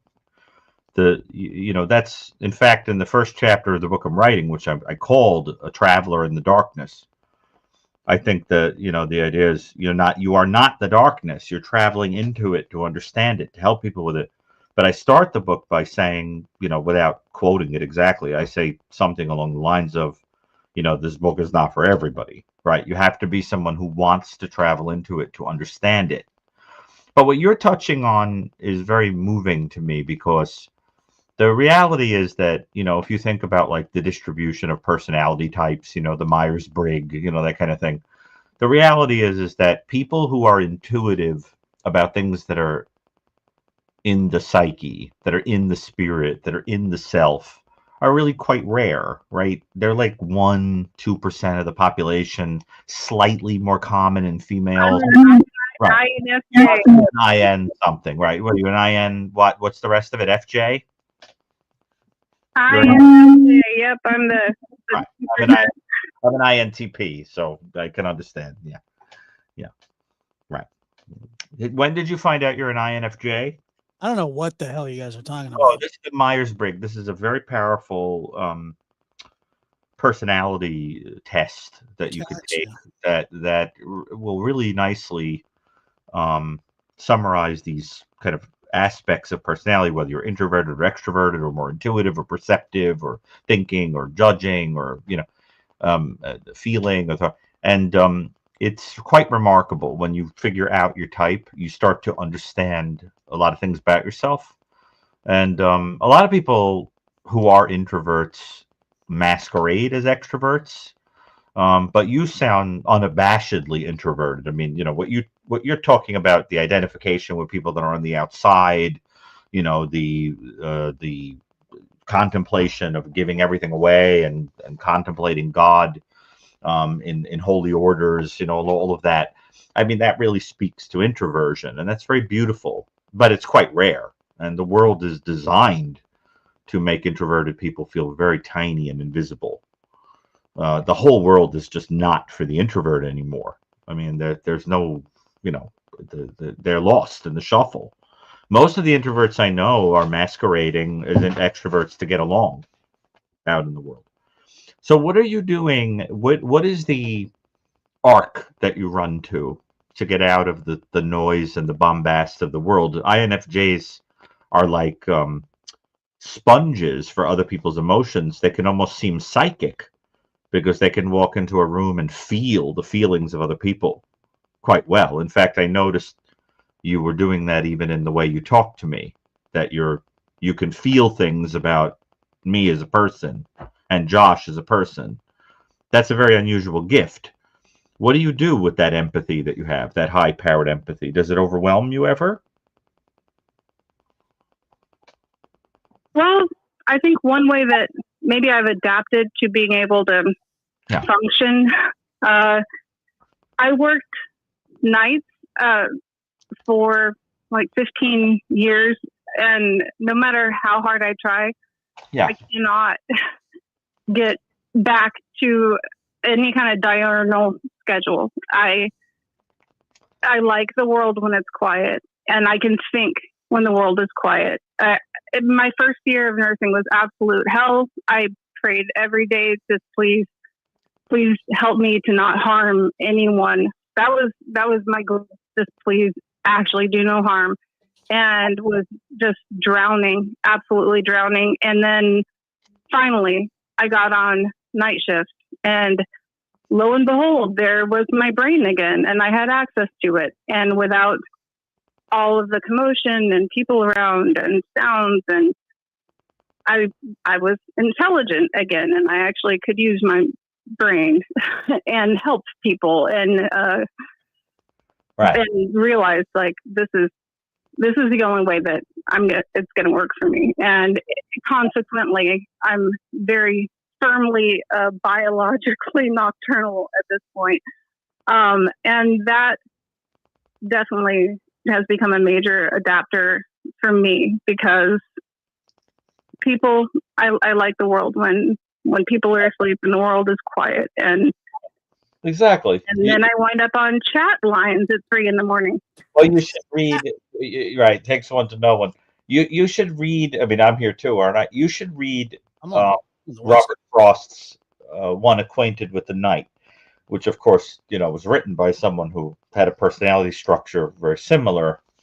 And you have to remember the IN types, particularly the INFJ.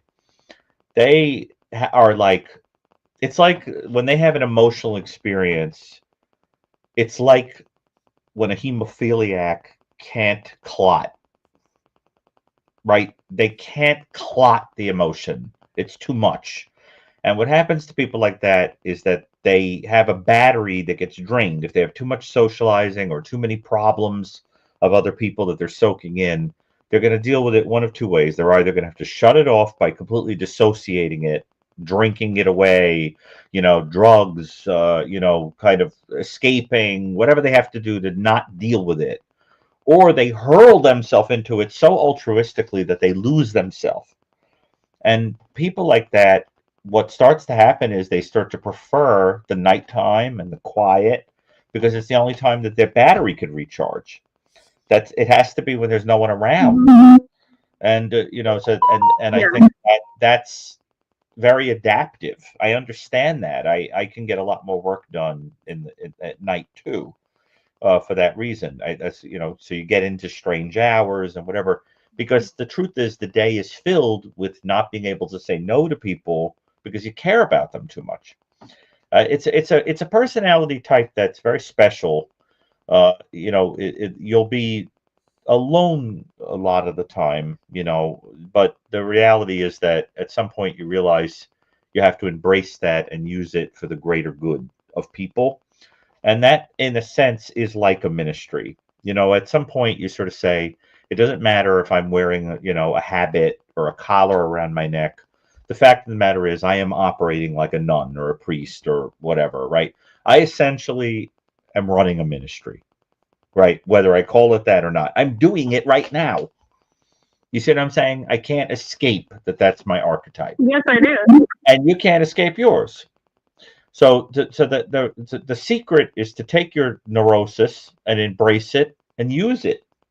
Whatever that is, whatever that archetype you are, embrace it.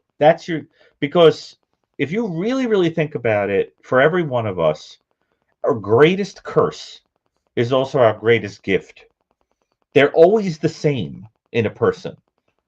And that sensitivity that you have is a curse and a blessing at the same time. Use the right way. Oh, there's Seth. That's wonderful. Yeah. So, and he's right. So I just kind of think you're an unusual person, and I think it's very powerful that you fell out of the air just now, and because people that are of the IN types don't usually chat, right? They're usually under a rock somewhere. So when they talk, it's very comforting. It's like, two people speaking the same language in a foreign market.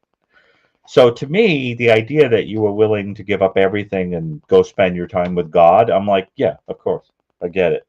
But most people are going to think you have three heads. They're going to look at you like you have three heads. So, but I think it's very beautiful, very beautiful. But the real question is, look, God is like a hound. He's not going to leave you alone if he wants you. So one way or another, he's going to find a way to, to call to you. And the point is, don't worry wherever you wind up. He'll make use of you. You know what I mean? Because that's your nature. So wherever you wind up, it'll be your little ministry, whatever it is. You're doing it right now, helping the people you help. And believe me, you warm 100 hearts a day without realizing it. Because you give people the gift of empathy and you make them feel less alone, right? It's a very beautiful gift. It really is. So you're a special person, and I really appreciate that you called in. It Yes, really means a lot. thank you. Appreciate that as Yeah, well. you keep doing what you're doing. Josh, can I say one thing to Josh, especially if Seth is in the chat? Yeah, sure. I just want to say this because Seth has definitely touched my heart. I don't know, like maybe nothing ever has before. And hearing Seth and the pain of his love, looking for Sebastian, and also Josh, hearing your story that you gave of your Christmas miracle of your son, and hearing the love that you had for your son and the terror in your voice, even recalling feeling like you might lose your son, to both of you, Yeah. is a positive consequence of tragic circumstances. I have to say personally that I came from a home much more similar to Summerwell, and genuinely it's alien to me. It's foreign to me to hear a father love a child so much. And it's really been Right. an observation of learning something that I've never seen before. And I think it's partly because I have my own intuition of a mother's love, even though I didn't experience it. It's Oh, it's a nature in me. And so I know it and I recognize it and I see it in other people. However, a father's love is something that even fathers who know for sure love their children, they don't display it. They don't show it. And for people who've never seen it, yeah. it's nowhere to be found. There are very few examples of a genuine father's love. And I want to thank Seth for being who he is and for doing everything he's done. And I honestly, when I hear Seth, it of course is inconceivably sad, but also I think about how I feel grateful that Sebastian knew that, because I know that Seth loved Sebastian that same way always and with the same intensity always. And it's something, it's a beauty that is really profound, and thank you for sharing it. And I'm so sorry that it's under these circumstances that Right. it's being witnessed. But I do feel, when I hear Seth, I think about Summer, and I think about kids that have never known a Seth, that don't have a Josh, that don't have a father in their ring. And I'm thankful that Sebastian had that his whole life. And if I could take some of the pain on myself for Seth, I would in a second. And I really, really, really hope that they're reunited again. And thank you, Josh, for showing your heart through your big mouth. I love both aspects. So I the other night, I've had many conversations with Seth before, off the air, and a lot of conversations with him on the air. They're all basically the same. Not in a a boring way, but they start out with, "Hey, how's it going? Are you doing well?" And I kid you not, the entire time that we talk about his son, Sebastian, like this. Sebastian loves that. I'm going to find him. There could be some crying. There could be some laughing.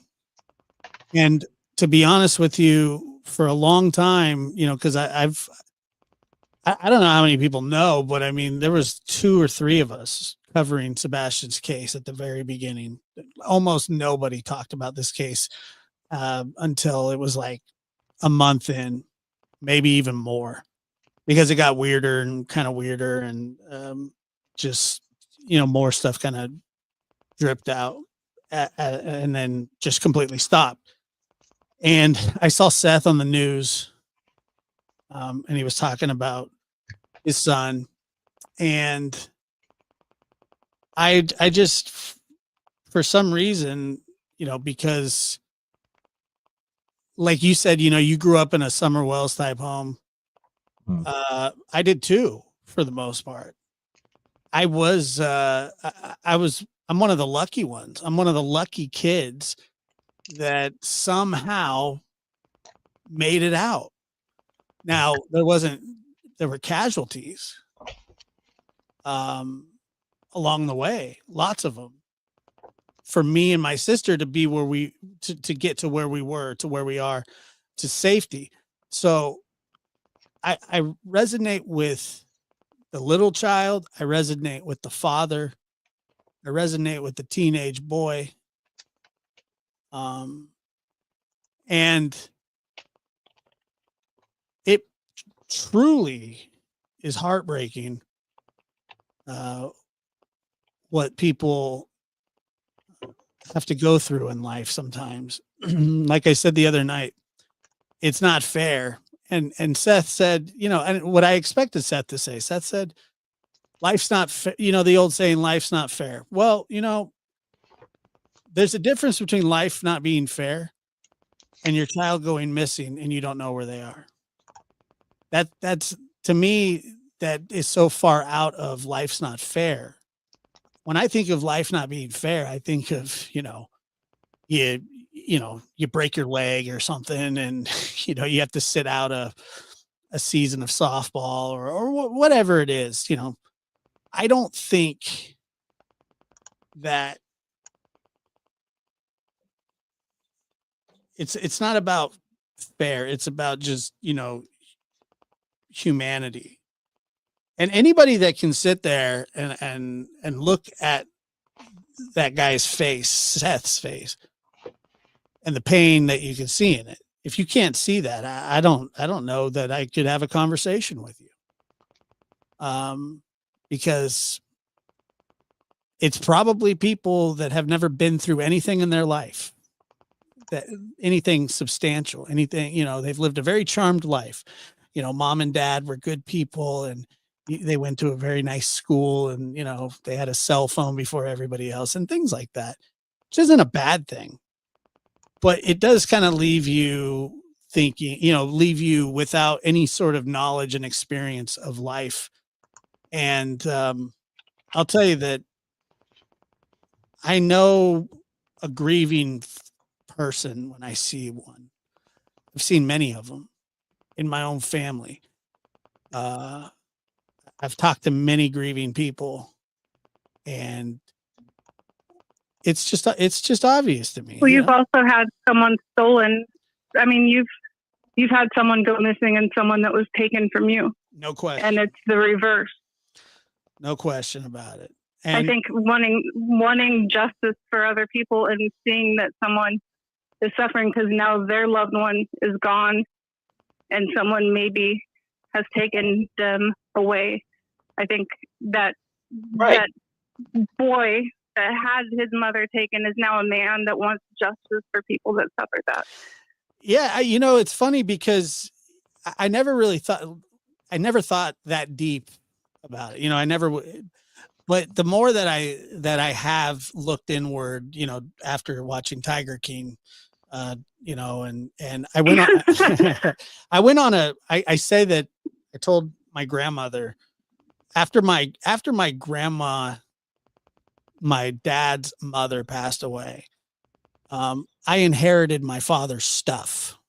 There wasn't much. It was a suitcase with some letters and crap. Okay. There was not. Did you burn it all? I did not. No. What I did with it? I went through it piece by piece. I read everything. He became real to me. Because I was so young when it happened.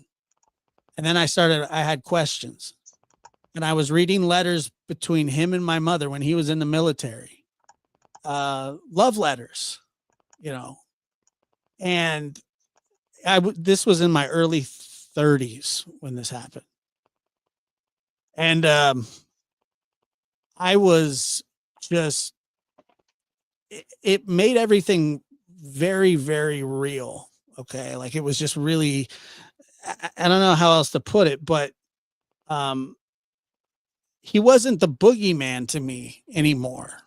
He used to be the boogeyman. I was terrified of him. I mean, when somebody who tells you that they love you, they protect you and take care of you, and then they betray you, it's kind of hard to get over that kind of stuff. And especially as a kid, then you're terrified. Am I next? Or whatever goes into that. But I wasn't scared of him anymore. And yeah, I had to. So it wasn't that him. You saw the whole person. You just saw that he was a man, just a man, and you're a man now. Right. It was, and I had a conversation. I had a conversation with my family because I had never really spoken much with him, and I said I need to talk to him, and I remember telling my grandma that, and she, I didn't know what was going to happen. I didn't know if we were going to hit it off, and I highly doubted that was going to happen, but I was open to just having a conversation because there was questions that I wanted to ask. So I asked them, and I didn't get the answers that I thought that I would, or that were to me maybe acceptable. I didn't feel that there was enough honesty. That's just how I felt, and I told that to him, and then we didn't talk. We don't talk anymore. Uh, but I had to find out, at some point, and um, it. I was able to kind of like that was a big that was a big moment in my life, knowing that I was able to confront kind of my biggest, deepest fears. And he was my biggest fear. That's just how I grew up. Mm-hmm. And, but yeah, I have most people that like criticize us and mock us or whatever they do. Dr. Gary's right. I mean, it in the grand scheme of life, it really doesn't matter. The older that I've gotten, the more emotional that I have become. And it means you're more integrated. That's I think, healthy. I think so. Like the other day, I'm not even kidding. I was watching, so stupid. I was watching Little House on the Prairie, and this little boy, That's you. little boy wanted to go to the ocean before he died of cancer. And they got him there. And I was like, I had like tears in my eyes. I was like, what is wrong with me? But I related that to like real life because that happens to people. And it actually felt real because I've known of stories like that. And, so like you said, the older you get, the more real things become, you understand things better. Right. And I've always tried to Right. progress and be smarter, about things. Do you remember? I mean, both of you, and then I think we should probably see if there's another call. Although it's been a very beautiful conversation. Loved it. But you remember the wonderful poet Walt Whitman, who, of course, suffered a lot. He Leaves of Grass. Yes, of course, and he was a gay man, and which was very hard, and the era in which he lived. But in addition, he spent a lot of his time working with the wounded in the Civil War, and was exposed to amputees and all kinds of terrible things. And he wrote this very short but very beautiful 2-line poem that always comes into my mind when talking to people like the two of you. And in reflecting on myself too. And it says, the untold want by life and land ne'er granted, now voyager sailed out forth to seek and find. And what it really means is that if you're a person who came from a house or a place where you were never given basic love and support, you have to go out and find a new family. You go out and you get it.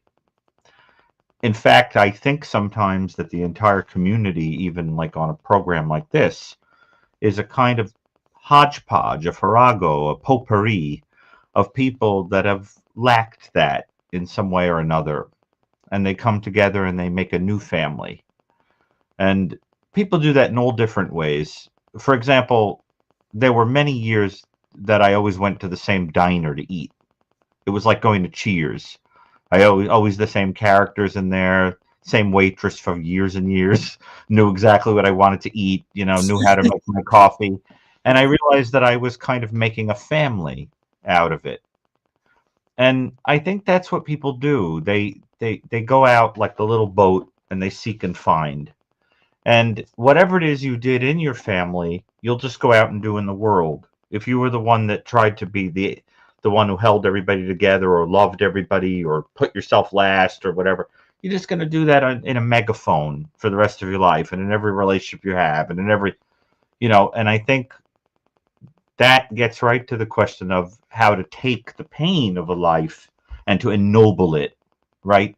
Think of Lincoln, who felt like an outsider because of what he physically looked like, ennobles it, and uses the Civil War to free people that he identifies with because they were born a certain way. They didn't ask to be born, and they were being put in shackles for it. And he says, he looks at them and thinks, I can identify, right? So let me free you, and in doing so, I'll be free. Well, I think that is a nature that some people have. Some people are like that little boat that Walt Whitman is talking about, and I think that's what your call is really about, right? That you identify with your own, and that's, I think, by reaching out, Nice. yeah, you understand because you've been there. So, but Can I give you a poem and then I will let you oh, do. please do. I love a poem from INFJ. Sure. What poem resonates with you? So, this is my poem. I'm going out into the waters in hopes that I might find the island of my innermost heart amidst the sea of mind, learning the direction of the wind, its current and its tide, that I might navigate and steer this little ship of mine. Oh. All that I need waits to be seen on that glistening, pristine shore, and when at last I find myself, I'll need this ship no more. I wrote that when I was 12. Wow. That's very beautiful. But think about, I mean, the think about in that journey where you're at. Have you gotten to the place yet where you don't? Well, I've come to understand that we don't find ourselves. Ourselves constantly change. There is no island of me that's stationary and stagnant that I'm going to discover, and there's no Right. bright light of enlightenment that's going to happen. So, In other words, wherever you are, that's who you are, and it can change. And I agree 100%. You sound like a true existentialist, but I appreciate everything about your call, and thank you so much. And the poem was beautiful, and I think it was powerful to talk to you. So now, Voyager, sail thou forth to seek and find, and have a good Christmas, and I'm sure we'll talk again. Both of you too. Thank you, Zoe. Take care. Have a good night, and I'll be back in the chat. Thank you both so much. Awesome. See, Josh, why I like the call-ins, because we have the most fascinating interactions with people. Very, absolutely. Yeah, we got another one here, so let's take this call. And this person's been on hold for Here, days. by the way. I think. I feel bad because this person's been on hold for a long time. Oh, I'm sorry. Caller, go ahead. You're on the air. We're sorry. Uh-oh. Sounds like a spirit box. Hello? Hi. Oh. I was apologizing for you being on hold for so long. Where are you calling from? What's your name? I think you're calling from the Titanic. Something. Go over and chat. Hey, how are you? From Wyoming. With the minis. You know each other? I've seen her in the chat. In chat. Yeah. How can we? You guys. You guys are awesome. Thank you. And Mr. Chris. Yes, he is. Chris, I talked to him a little bit today. Oh, you did? Yeah, just for a minute. Yeah. Doesn't it sound like they're underwater? no problem. Sort of. He's not. No, you're okay. You're all I right. hope I'm not underwater. My finger. We went from being in the little boat to. So what? How could we help you tonight? What would you like to talk about? I want to talk about the summer whales and Sebastian. Sure. I'm And sure. then I want to talk about my experience with people with autism. Okay. So Josh, Why? take this.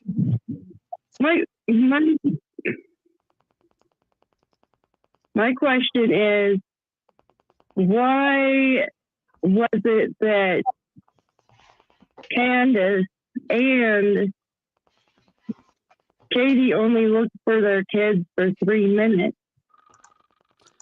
before they decided they were missing or abducted? My son has autism, and if he was missing to 2 or 3 minutes, I would think I'd be, looking around for him and driving around. But I wouldn't immediately think that somebody had abducted them. Well, And that's always bothered me. so Josh. to be I've always, for some reason, never understood why Katie thought that Sebastian was abducted, and that was really the only explanation for it. I don't know. I don't know. Maybe there was something that happened the night before that maybe she thought he was upset about, so he left. Or the Summer Wells case is, to me, is different in the fact that, like, this happened, whatever happened supposedly happened in broad daylight in a packed house with a lot of traffic, with dogs and filled with people. So it's almost the antithesis of the Sebastian case. One thing that is for sure is that wherever they are, they're not where they're supposed to be, and for some reason nobody has seen or heard or anything, which to me that's the similarity. To be honest with you, I can't tell you why, but just only looked for 3 minutes each of them, and then they call in and say they've been abducted or they're missing or they ran away.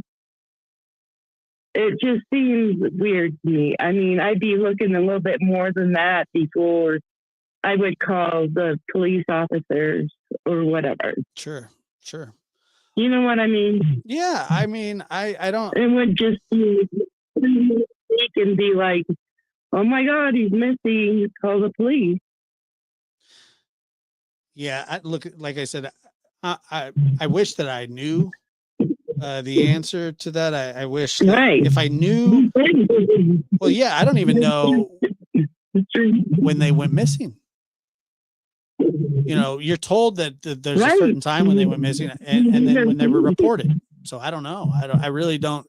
I don't know. I don't know. I don't know why. Look, especially with a young child, like a little kid, I would be much more apt to call after just a few minutes of searching.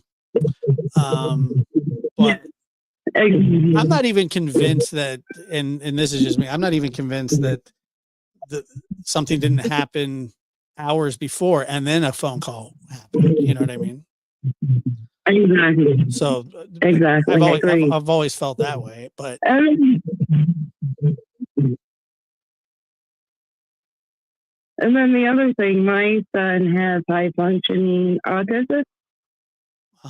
And he's doing great. I'm super proud of him. And I also work with adults with special needs. And they have all different stages of autism or other things. And one thing about autism is that they are packers. Like, they do not go anywhere without packing stuff. Have a backpack, have a bag, either thing. They're always packers. Interesting. Yeah. So you're saying they do not walk out without a bag. Right. So you don't think that the walking out theory holds any water? I don't either. I don't either at all, because I'm convinced that he would be seen on camera somewhere. I'm convinced of that. I don't know. It would be really difficult to convince me that he could pull something like that off. No, not at all. You know, and I'm not blaming anybody. I'm just saying that I don't believe that. I just don't believe it. I don't either. Yeah. And they're packers. Yeah, my son, take him in there. He has to pack everything. Not like his shoes in a bag or something to wear. Just stuff that's important to him. He has a set of things that are important to him, and he throws them all in there. It could be anything. It could be a stuffed animal. It could be, toys that he liked or whatever. I knew a And boy it's that the was same autistic. with. I knew a boy that was autistic that had a rabbit fur. He had to have that rabbit fur. Well, it's a sensory thing. Yeah. You need the One feel. person, sir. Go ahead, Gary. Sorry. No, I was just saying it's not uncommon to have a certain doll or clothing or object that, because of its effect on the sensory experience. That's why I have dogs. Right. I mean, they honestly, they're very comforting. So I mean, I get it. I get it. No, I don't think that Sebastian ran away at all. I don't think that he could avoid being detected for this long. I don't, on his own or with a friend or whatever. I just don't think that's possible. And their sensory is high. Why would he walk out when it's cold out with bare feet? The most sensitive part on your body is your feet. If you're going to be walking out, why would you walk out in the freezing cold? Well, it wasn't like totally freezing, but it was cold. Sure. It's too cold to be barefoot. With whatever. Why would you walk out without your shoes? He would just like, he wanted to walk out and run away. He'd just like turn around and go back. The most perplexing part of the story to me is that let's say you take the running away story off the table. Well, then you're left with very few other possibilities. And you have to remember that if you're abducting a child that is on the spectrum, you would expect quite a commotion. Oh, yeah. You wouldn't be expecting somebody to quiet, right? You'd expect emotional reactivity, right? So the notion of like, wow, we don't hear anything is very strange. I mean, you would expect that. Unless, of course, God forbid, there's some way that you've subdued or whatever. But we don't want to get into that. Sure. But the point is that we've got that, right. So I think we'll be sensitive about that. But the point is, I think that if you've ever been around somebody a child on the spectrum, you know that it would probably be. I mean, unless there's mutism, you'd expect there to be noise, motion, because the whole point is not leaving your comfort zone, things that are out of the ordinary, not liking to be sure, not liking it just doesn't. What I have seen more in what happens to autistic in violent crime and things like that, it's more the activity of the people around them. They cannot handle the emotionality or what have you of the child. Sometimes impulsiveness or whatever, because it's that the idea is that let's say a child is having a meltdown. If you've ever seen a child having a meltdown, it's intense. It can be really intense. Oh, yes. I don't know if Seth ever, right. But I'm just saying, like, I've seen that. I have seen children wander off, but they're usually found because they can't get very far because of the, this, if you start getting logical and putting yourself into the story, a lot of the hypotheses start not making sense that you're dealing. Yeah. So then I think that you have to kind of imagine yourself into the situation. And I would imagine that, how do I say this? Unless he was a mute boy, I imagine that if somebody took him out of the home or he had run away, those things would become very obvious very quickly. Let's put it that way. And you know, Right. being on the spectrum, even if you're high on the spectrum, you know, there would be so much discomfort about that. So much, you know. Yes, there's so much emotionally dependent. Like, if they were to walk away from someone that's familiar, like family or a caretaker or whatever, they emotionally could not get far. That's what I would. I mean, that's what I think. Yeah. Right. But when I've seen things happen to children on the spectrum, it's often because it's not something they have done, like they've wandered off or they've whatever. It's more there's something in the dynamic where there's something about them that is difficult for people to handle. That kind of thing. Yeah, no question. Right. But he seemed like he was. I mean, he's and everything else, but right. He has his difficult times. It's not easy. But he seemed like a very sweet, cooperative, kind boy. He wasn't, you know. But I'd be interested to know. I mean, maybe Seth could tell us if he was somebody that one expect to have had a meltdown or to become very overwhelmed if a stranger had taken him into the house. I mean, you know, where there'd be noise in the dead of night. Right. Yes, very much so. Very overwhelmed. It would totally trigger. Well, I don't know. I mean, that my son, he has his moments, and if someone was to come in and he'd have a total meltdown. Right. Well, I don't know, but it's another thing. They don't want to change in schedule either.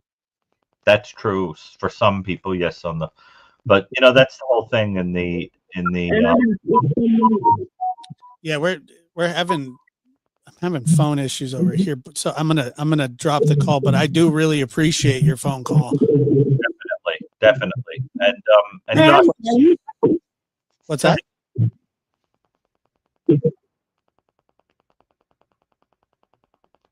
I'm sorry. Love you guys. All right, we love you too. Have a great Christmas. Merry Christmas. Thank you for calling. Appreciate it. Call back again. Okay, I will, definitely. Thank you so much. That was nice. But Josh, I think the point I'm trying to make, I hope I'm being clear, is that in that situation, without telling which way I'm leaning, because I don't want to get into speculating, there's only so many possibilities, right? Yeah, of course. Yeah, of course. The possibility of running away, the possibility of abduction, the possibility of never having to leave the house to understand what happened, right? There's not that many possibilities. And I'm troubled by the idea that in 2 out of the 3 possibilities, it's hard to imagine that there'd be no noise, there'd be no commotion, it's odd to me. But I don't know. And I really, really would like to ask Seth that one day. If he thinks his son was somebody who would react and make noise and be heard in either of those situations, you know, because otherwise we might be working with faulty data. Sure. To think that through, because people can be all over the map on the spectrum. They can be different levels of functioning. They can have, the whole point is that it's so unique to the individual that you can't paint people on the spectrum with a broad brush. It just doesn't work. They're all over. You know, one person could have a sensory thing. Another person could have an obsession with what it is that they eat. Another person could, you know, need to be away from people. Another person could have an excessive need for touching people. One could have trouble with eye contact. Another could, you know, become extremely happy when around music. It's totally unique. So I love people on the spectrum. They are among the gentlest. No question about it. I did spend some time Yeah. I dated a lady about, I don't know, 6-7 years ago, and her son was Oh, and I bet he loved you. we had a blast. Yeah, I could see that. Yeah. Yeah, and he was such a he had it was really tough, some days for him, but some days it was beautiful too, like he was so smart and yeah. Caller, we got a caller from 314. Where are you calling from? What's your name? Hey, my name's Gabby. I'm calling from St. Louis, Missouri, actually. St. Louis. Josh, I saw you on Don's show last night. In fact, whenever he said it's he had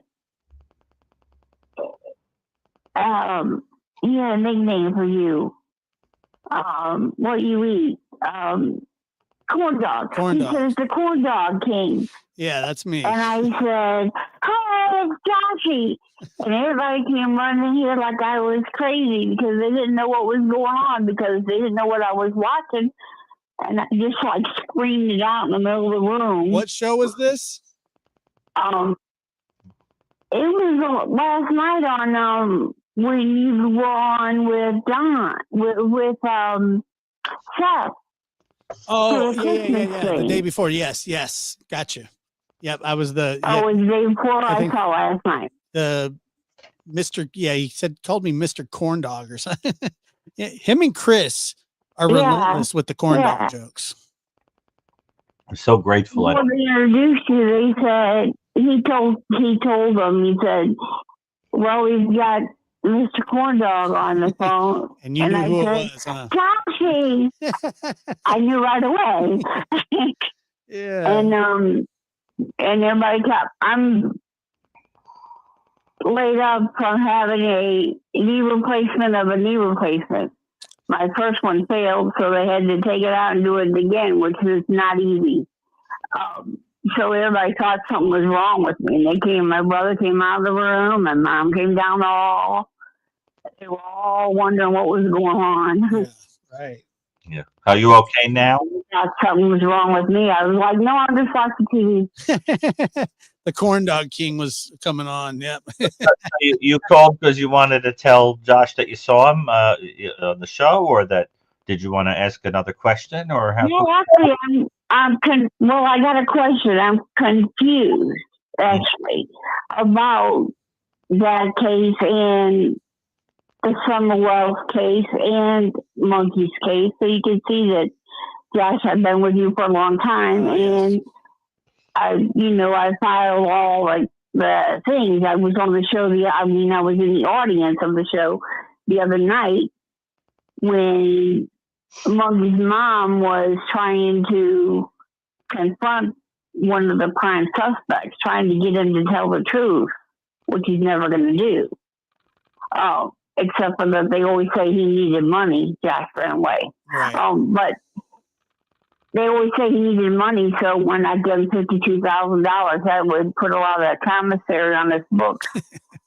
In prison for quite a while, he'd be able to buy whatever he wanted in prison. All kinds of if he just tell the truth and say what was going on.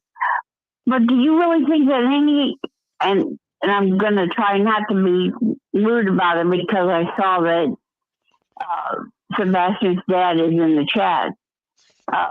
So Gary, whatever you were going to ask Seth, you did because he's in the chat. So he heard your question. Well, I was wondering answer in the, but other people he didn't answer it, but he's in the chat. So is he still in the chat? Maybe he was. I don't know. I don't know where he is now. It's a lot. He was just in there right before I got on the phone with you. So. Oh, is he calling in? 5 minutes. But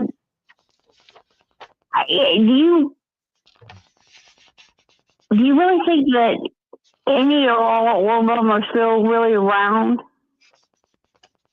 Do I feel that any of them are around?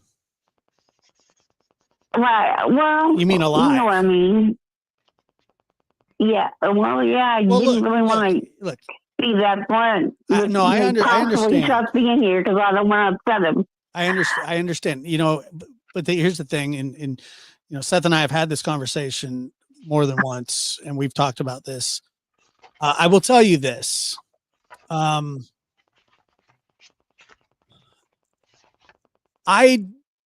think out of the three, that Sebastian probably, I have the most hope. I have hope for all of them, and miracles happen. Statistically speaking, it doesn't look good.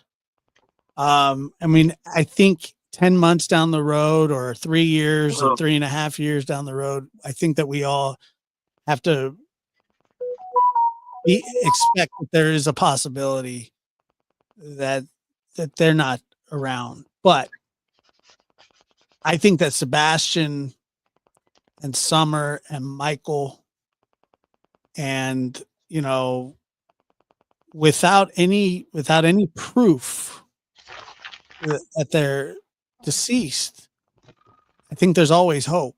I truly, truly do. Well, that's true. And That's true. I hope for a miracle. But what do you think about Monkey and the fact that, or Michael, and the fact that the cadaver dogs hid in the yard? Would they have hid in that yard if there wasn't a dead body there? No. I guess that's a doctor question, but would a dead animal cause a cadaver dog to hit? No, human decomposition is different. They're trained for humans. It's completely troubling and heartbreaking that the dogs hit at 2 different places where they were looking for Michael.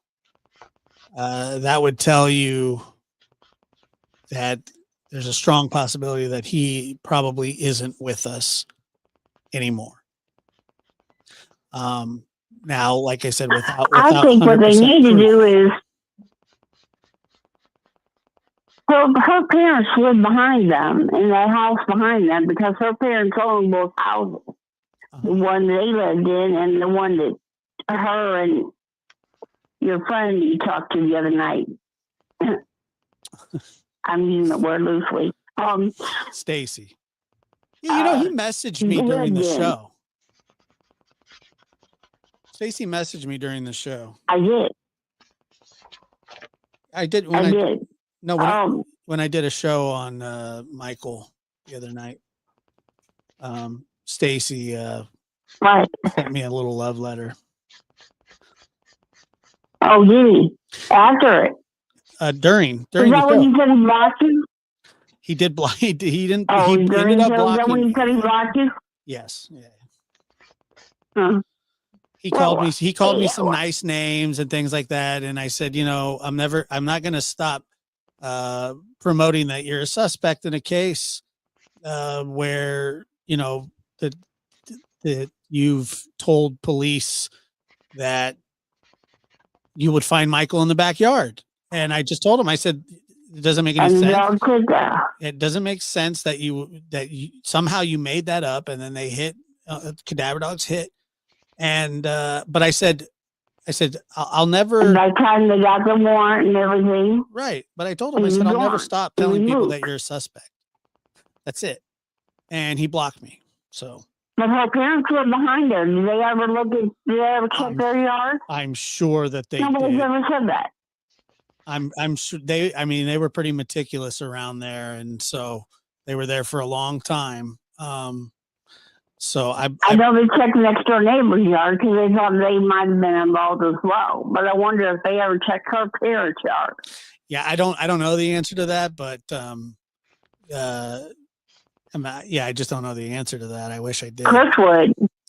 He would, but he can't. But he can't. Not there. Yeah, but he can't talk about the case at all, or he won't, because these people are still planned to be indicted. So after trial, he would be able to comment. So he can't even tell you if they looked in the yard or not? I don't know. I mean, I guess I could ask, and he could tell if he say no, I can't I tell mean, it's a you. pretty generic question. It's not specific. He might just tell me to go pound sand. I don't know. So, I mean, just Well, he might. I doubt it, but he might. just depending. You know, I don't know. I don't know how much of the they went into great detail about him, or about searching for him in that yard. So all of that is public information and public knowledge, right? We all know that happened. And then I know Right. that they also brought dogs to Brandon's mother's house. However, I don't know of any other places. I would be hesitant to ask. I won't ask Chris because like I said, I believe an indictment is still coming. They've sent all their evidence that they have, which I don't know what they have, but they feel confident. The police feel confident enough to put it on the desk of the district attorney and wait for an indictment from him. So I think that we still are just waiting for.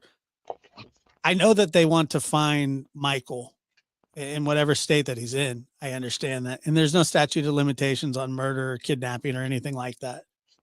And now that those two are in jail, but there are two other people that are suspects in this case, and they're out there, they're out there. They're not locked Somewhere, up. nobody knows where. Yeah. But, right. Yeah. So to answer your question, I believe one of them's close to you. What's that? I believe one of them's close to you. Who? The one that's not African American? What was it? Brandon. Mm-hmm. Yeah, I hear. Yeah, he knows people that are not too far from you. Yeah, he is. A couple towns over. He is not too. He is. I think he's just a couple counties over. Yeah, I believe you're right. Anyway, we got more calls, and I appreciate your call so much. Thank you.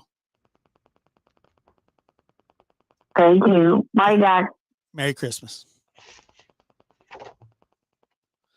All right, so we got one more here. Let me just. Holly, go ahead. You're on the air. Mm-hmm. Hi, Josh. Merry Christmas. Merry Christmas. How are you? It's Karen Bass. I recognize that voice. I'm good. What? I don't have an accent. No one does. I don't have an accent. Yeah, you don't sound like you're from Boston at all.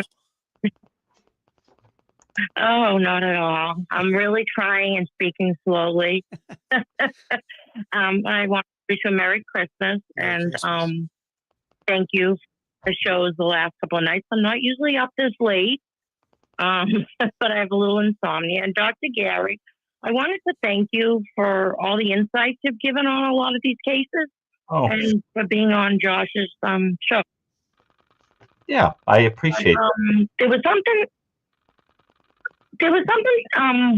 I'm always bringing up something out of left field. You mentioned you had been in the seminary and you had started to, talk a little bit about philosophy and different things in relation to others. Would that mean that you're, well, no, Catholicism, correct? You're Roman Catholic? Yes, I'm Roman Catholic. Oh, you would?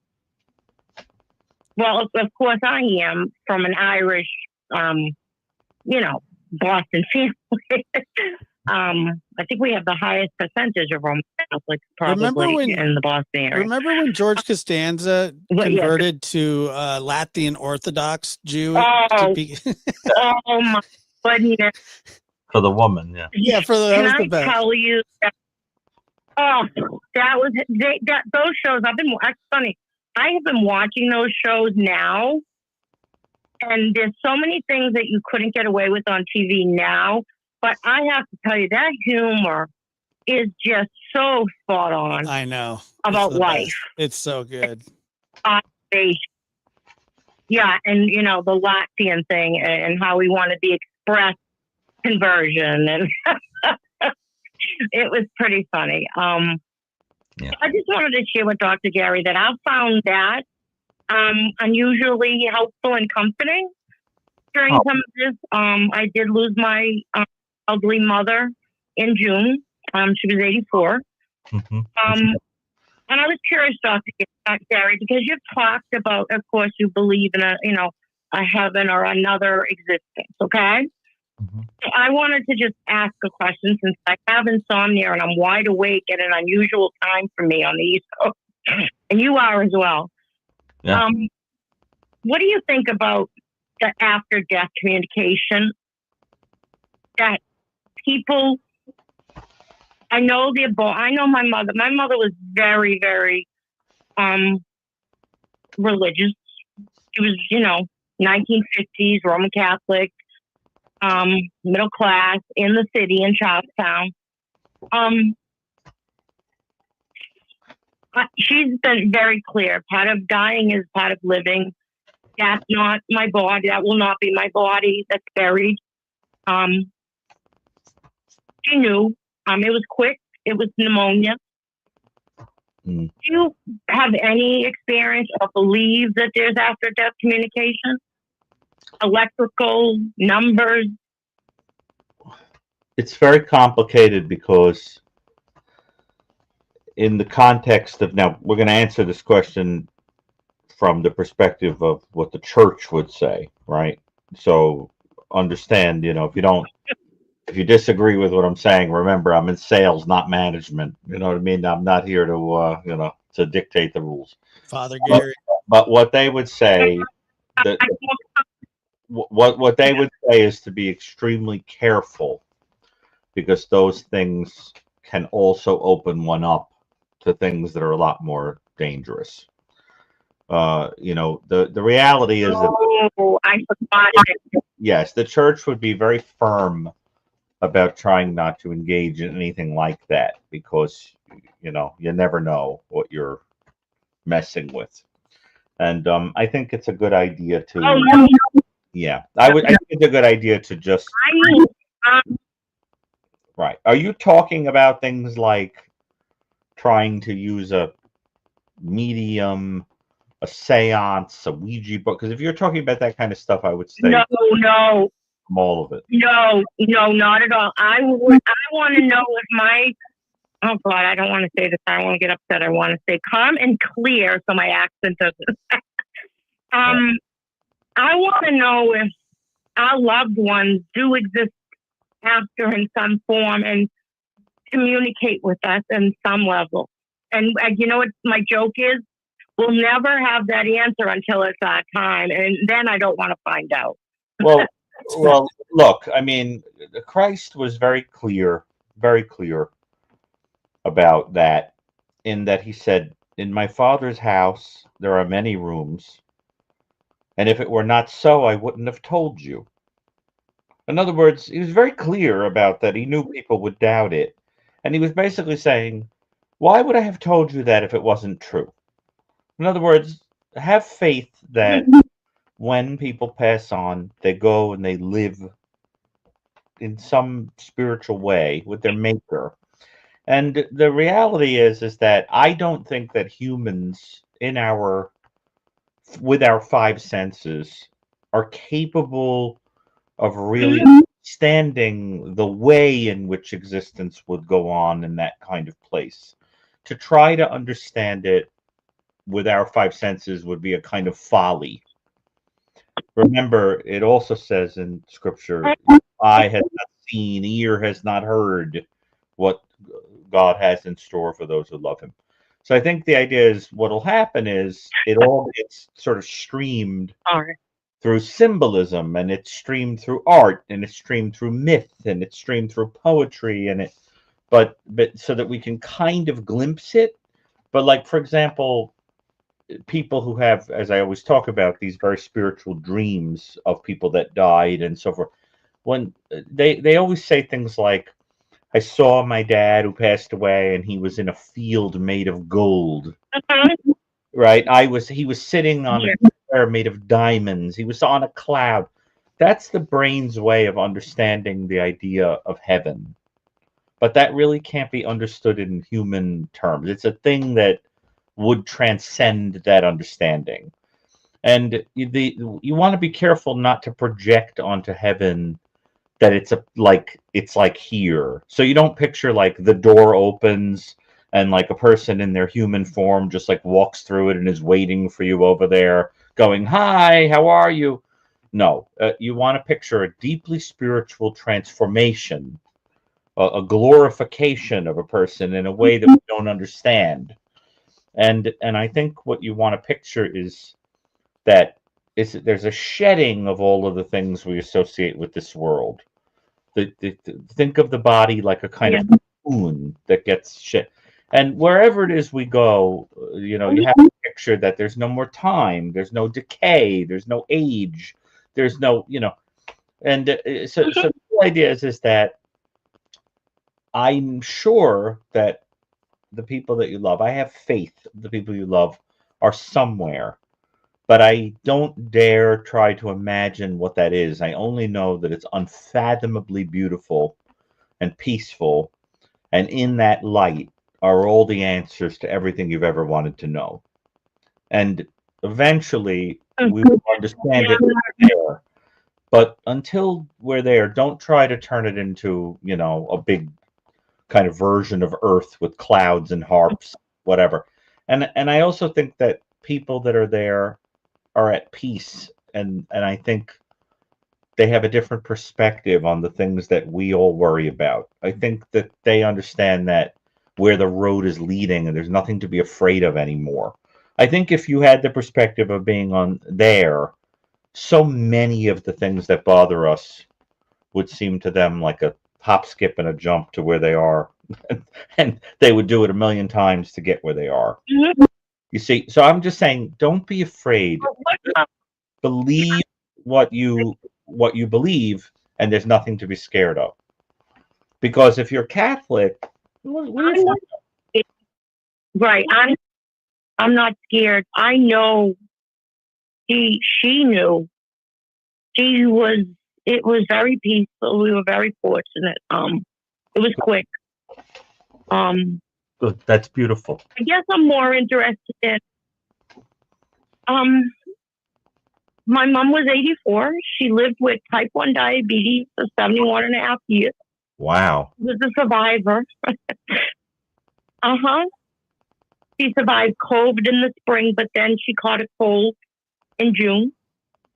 And I saw the x-ray and she was on oxygen and there wasn't anything left. The next step wasn't the next step. There's no ventilation at that point. We had all the doctors and everything. And she knew. Because she said she didn't take care of her weight. And she said, I couldn't go with her to see my grandparents and be with her because I had to stay here and take care of my son. So the timing that people pass is so interesting, isn't it? It almost feels sometimes like it has an intentionality. I have stories.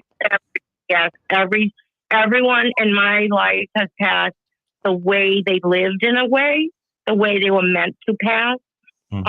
And I've now had two. My grandfather and my mother passed at Mass General, and I actually have found that my mother was in an ICU, and that was the best place for someone that was a caregiver like me that was not able to be a nurse or want to be the nurse when the time came. Oh, it was very peaceful, amazing. But I guess what I'm saying is, if you are a Christian and you identify as one, if you are a Christian and you are worried about death and so forth, that's human. But remember that. No, I'm not. But remember that faith. I'm not afraid anymore. Good, because remember that faith has no meaning at all if you don't remember that the center of it is a person who rose from the dead. The center of that faith is the defeat of death. Death be not proud, though some have called thee mighty. In other words, it's over. the center of the faith is the idea that death is no longer the end. It's a door. And once you understand that, you realize that there's no point in sending out Christmas cards or having a nativity on the table or putting up a Christmas tree or, you know. Hey, I sent you a Christmas card. It's in the mail. Oh, good. Thank you. There's no point in any of it if you don't believe the central end. That's so funny. He got mine. That's why he said, No, I really did. I believe you, and you got mine, right? Yeah. Good. You don't. In other words, if you don't believe the central tenet of it, there's no point. That's the whole. That's what I'm saying to you, and that gives it. But it's natural to be scared. It is. It's natural. I mean, even Christ wept when Lazarus died, even though he knew he was going to raise him. Yeah. Right. So, but I know all this story. Right. It's one of my favorites. So my heart goes out to you because you're experiencing a loss. But remember that in the scheme of eternity, a few years, a few decades until we're all reunited, it isn't much. In the scheme of eternity, it's a joke. It's a hiccup. And I also think that your family members are part of you. Like, I mean, you share blood. I mean, your mother and you obviously had a close relationship. I mean, there is some of your mother is in you. Mm-hmm. It's the same. That's how I feel about my mother. Yeah. Right. And I had my grandmother till I was 44. Oh. I'm the last female. And I just have a son. So it's been profound. But also I'm very both proud and fortunate that I've had the experiences to have them for so long. So I know that. Even in sadness, I know that. Yeah. At times. And it's tough Gary, around really quickly. Really fast. I know it's difficult around Christmas time when you're dealing with loss. I was doing great. It just hit the last couple of few days. And I'm telling you, the insomnia is back. It happens to me. Totally. We'll get together with the whole family and I'll be like, who's missing? And it's just how it is. Mm-hmm. Right. Yeah. But it's also, how do I say this? It's very, for me, because I was able, Josh, to not only be raised by my mom, but also to care for my mom and my grandmom as well. I've been able to go full circle. So I am very grateful for everything that I've had to go through, because I've been very fortunate. Dr. Gary, I meant the other way around. Have you heard of people by getting smells? Like when I visited the grave a week after my Nana passed, I held her in the car with me. Is that my brain? Listen, I've heard from the days of seminary all the way through, the almost 30 years now since I was a teenager that I was working with patients in hospitals as a volunteer, and then all the way through my training and in my doctoral work and my career, I've heard countless stories like that.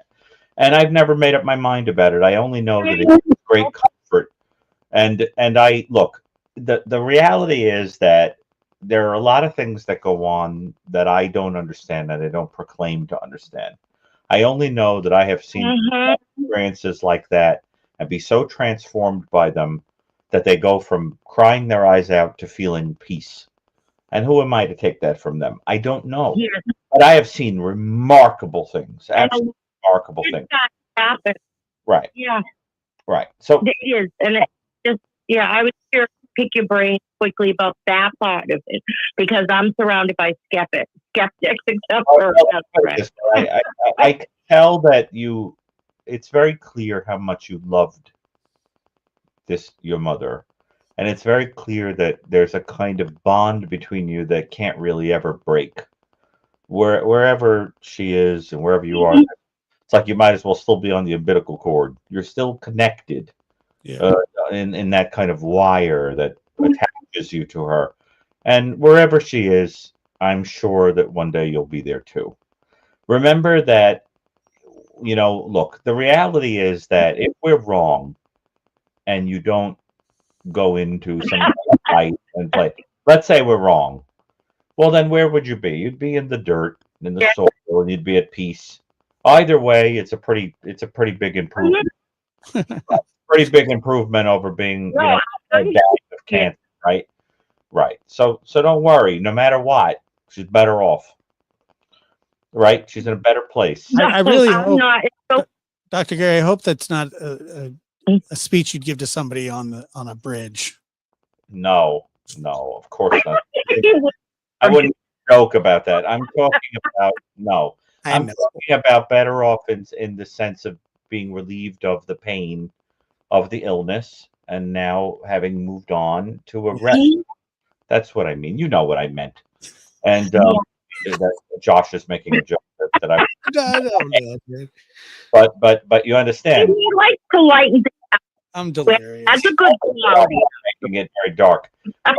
But right. But I just want you to understand. I mean, Kelly is cracking up because she says that she's dark. If we're wrong, the dirt will be an improvement for you. I don't mean that. I mean that if you don't believe in anything, it is a blessing to think that the person is at rest. It's a fun show. Right. At least they're at rest. And you're talking about somebody who was in pain for a long time. Right? Stone was just laid. Yeah, her stone was just laid, Josh, and it just snowed around here. And for a second, I got really upset. And my mother said once about my grandmother, she's not there. That's her earthly body. That's right. And I have really enjoyed that as I've gotten older because I've been able to somehow believe that. When I was younger, I was just too scientific and brain-based, and it was very difficult for me at 24 when I lost my grandfather, to all of a sudden be faced with what I'm supposed to believe. Well, I'll tell you that my grandfather was the same way. When his mother passed away, he never went to her grave. And I'd say, how come? And he says, because they're not there. That's not that. Yeah. And it wasn't that he loved his mother but he was also, he believed that your soul leaves the body and that's who you are. And you have transcended to the next phase. Right. Remember Easter when the women went to go dress the body to go see Jesus and they saw the gardener who was an angel. And he said, why do you seek the living among the dead? Exactly. Right. Dr. Gary, I was in Catholic school from first grade to 12th grade, so I'm very indoctrinated in the school. Yeah, but remember that if you really believe some of the things in the faith, really believe them, they are absolutely extraordinary. Simple example. I believe the Jesus. Yeah, I'm totally New Testament. Right, but like, for example, did you ever notice that in the creed, which you say, if you're Catholic, you know the Apostles' Creed, you know the Nicene Creed, you know that all things you have to believe to be Catholic. Did you ever notice that nowhere in the creed does it say anything at all about the concept of the Eucharist? Even though that is the absolute pinnacle of communion with God, the idea that Catholics believe that there's transubstantiation of that piece of bread into God, not included in the creed. It's bizarre. Right, but it's one of the most beautiful ideas.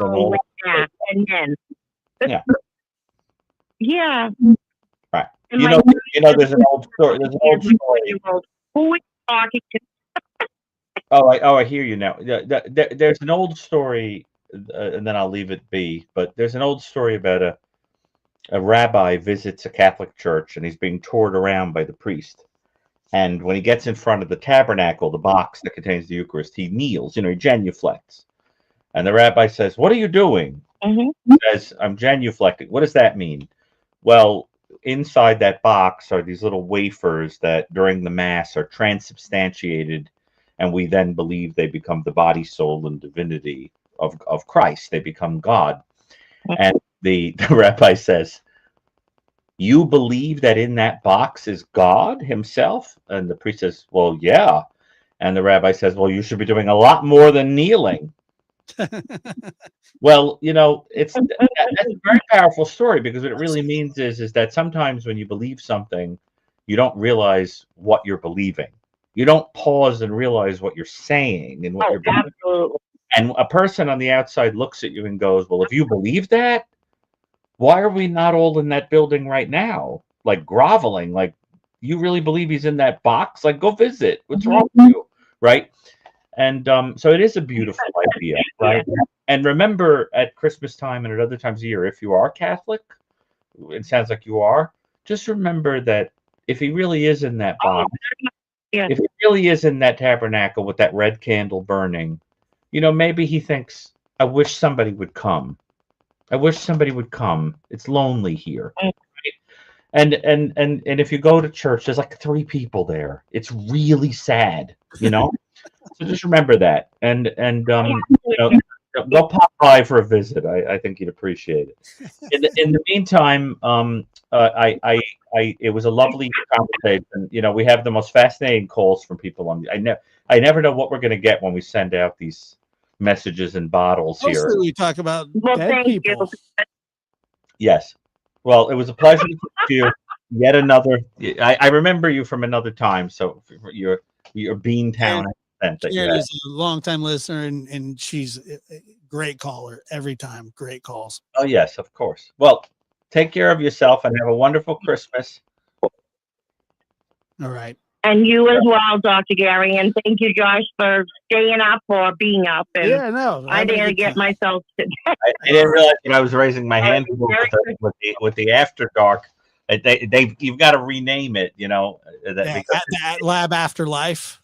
Well, no, it's like because it's After Dark, but like soon going to be the gloaming. It's almost twilight. Like it needs a new. When twilight turns to amethyst, it's going to change soon because it's late here. It's 4 a.m. But it's been beautiful. I had a great time. Yeah. Yeah, I like that people call with spiritual questions. I think that's interesting. You too. Somehow people that are interested in true crime, a lot of them are into this stuff. When I lost my father in 2017, I was also left wondering. Part of me was no longer Earthside, but someone told me that my dad wouldn't be able to rest if I was said. Yeah, right. That's something I say to people too. You do, yeah. Yep, you've said that. Hey, remember I told you about that The dream with my grandfather? Yeah, but I never heard about it. You want to tell the whole world here? Well,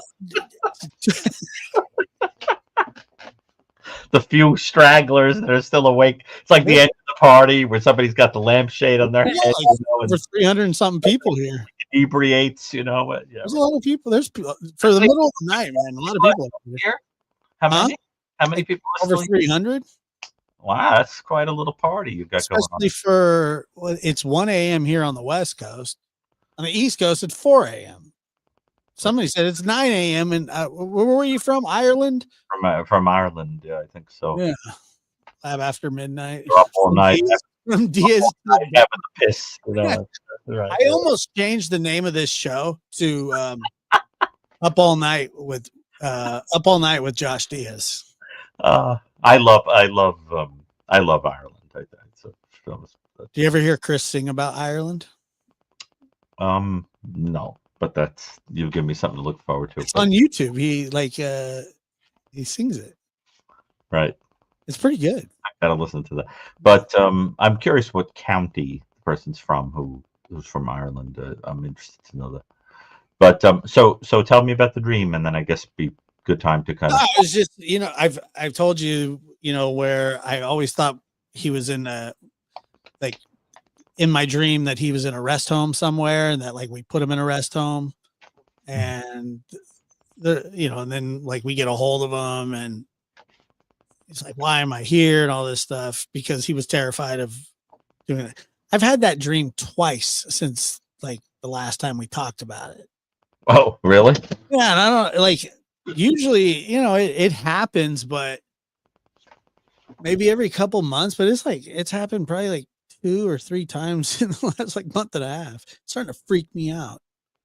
It's interesting. Why now? I don't know. Lithium, maybe. I don't know, dude.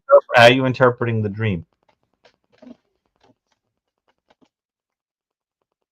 I don't know. I'm not. I guess I'm not. It's weird. But you should. Never ignore dreams. Are fascinating. I mean, whatever. If you believe, even if you just think they're your brain working something out like a splinter, or you think they're spiritual or whatever, it's so important to pay attention to dreams. I draw them or paint them. I record them. What I do is, Michael Stone used to record every dream for decades. When he passed away, I found the binders of them, but and I didn't read them because it would be invading his space. I couldn't bring myself to read them. But what I do is, when I wake up in the morning fresh from the dream or in the middle of the night from it, I roll over to the phone and I hit the voice note thing and I record it right away because I'll never remember it. And then I draw or paint them sometimes if they're particularly unusual. And what I find is that there are recurring themes in them that are very important. And the other thing that I think is very interesting is there's a principle in Jungian psychology that I think is very important. If you went to a Jungian therapist, most Jungian therapists, and you said, I had 3 different dreams this month that were strange, or whatever, they would say, no, you had one dream in 3 different forms. Yeah. Right. Well, like, in other words, they're all different. Like they're not the same, but the theme is the same.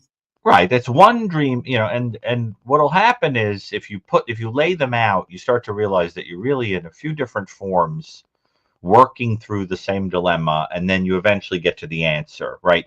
So I'll give you an example. And this is from somebody, this is not a patient. I'm just a person I know, and I can say this without the name, and because it's actually, you know what? I won't even tell you that one. I'll tell you one that was shared by the Jungian analyst Robert Johnson, whom I think very highly of. Robert Johnson was talking to a person who kept having the same dream over and over again, and the dream was that he was the organist. Now you could see already how Freud would be thinking about the play on the word organ, right? But he's the organist in the loft of a church. And this beautiful woman, who he describes as very buxom, comes out and tells him, I hope you're going to be good with this at playing the organ. You can see how Freudian this is. I hope you're going to be good at playing this organ because you're the accompanist for me, and my singing is going to depend on you. And when he opens up the music, he's horrified to realize that he doesn't know how to play the organ. Yeah. And so he starts playing the organ horribly, and the singing is going badly. Now, of course, the psychoanalytic interpretation would be something like, because he's bad at the organ, which is a sexual thing, she is having trouble being in sync with him, and she can't sing, which one might interpret as orgasm or problem with sex. Yeah, it's like a modern birds and bees talk. Right. Well, the idea is that he's got to get in sync with her, and he can't. And that's okay. So what happens is he keeps having this dream. He wakes up. The book has gibberish notes in it. He can't play. So then finally he has the dream that might be called the prescription dream, which is the one where your brain tells you what you need to do to get past the dilemma. And so in the prescription version of the dream, which is the answer, close to the answer, he says to the woman, I don't know how to play.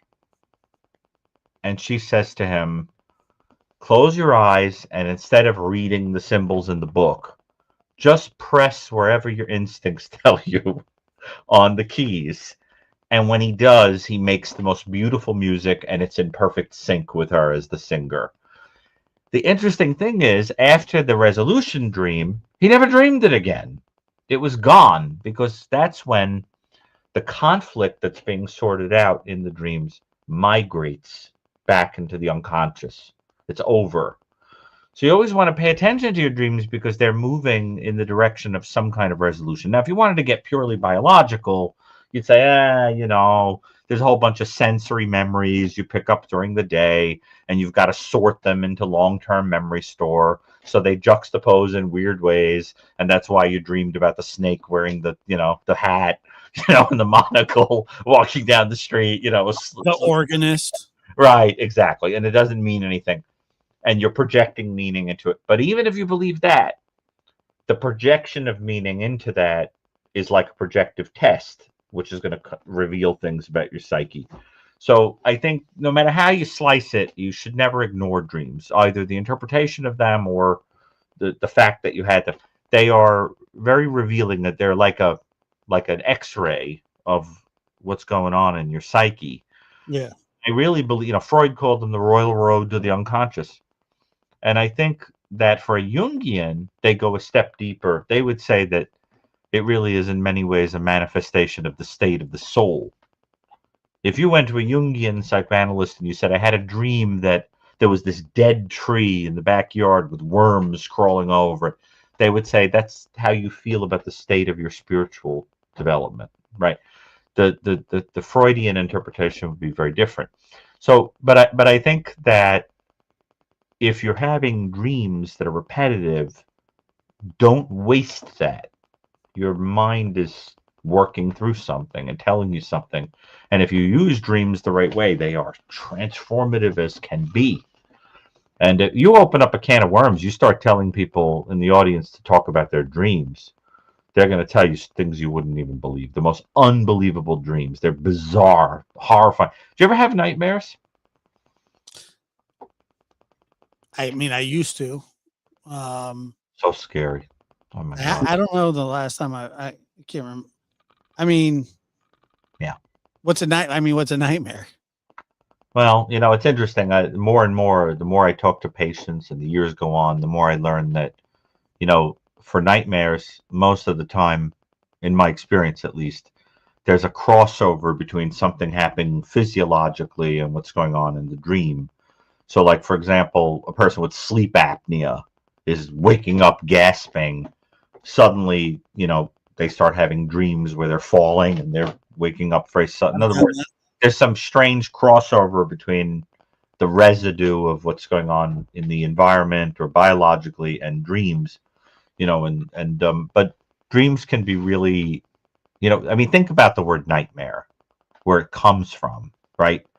The word nightmare literally means a horse, a mare, that comes in the night and puts its hoofs on your chest and breathes on you while you're asleep. It scares the crap out of you.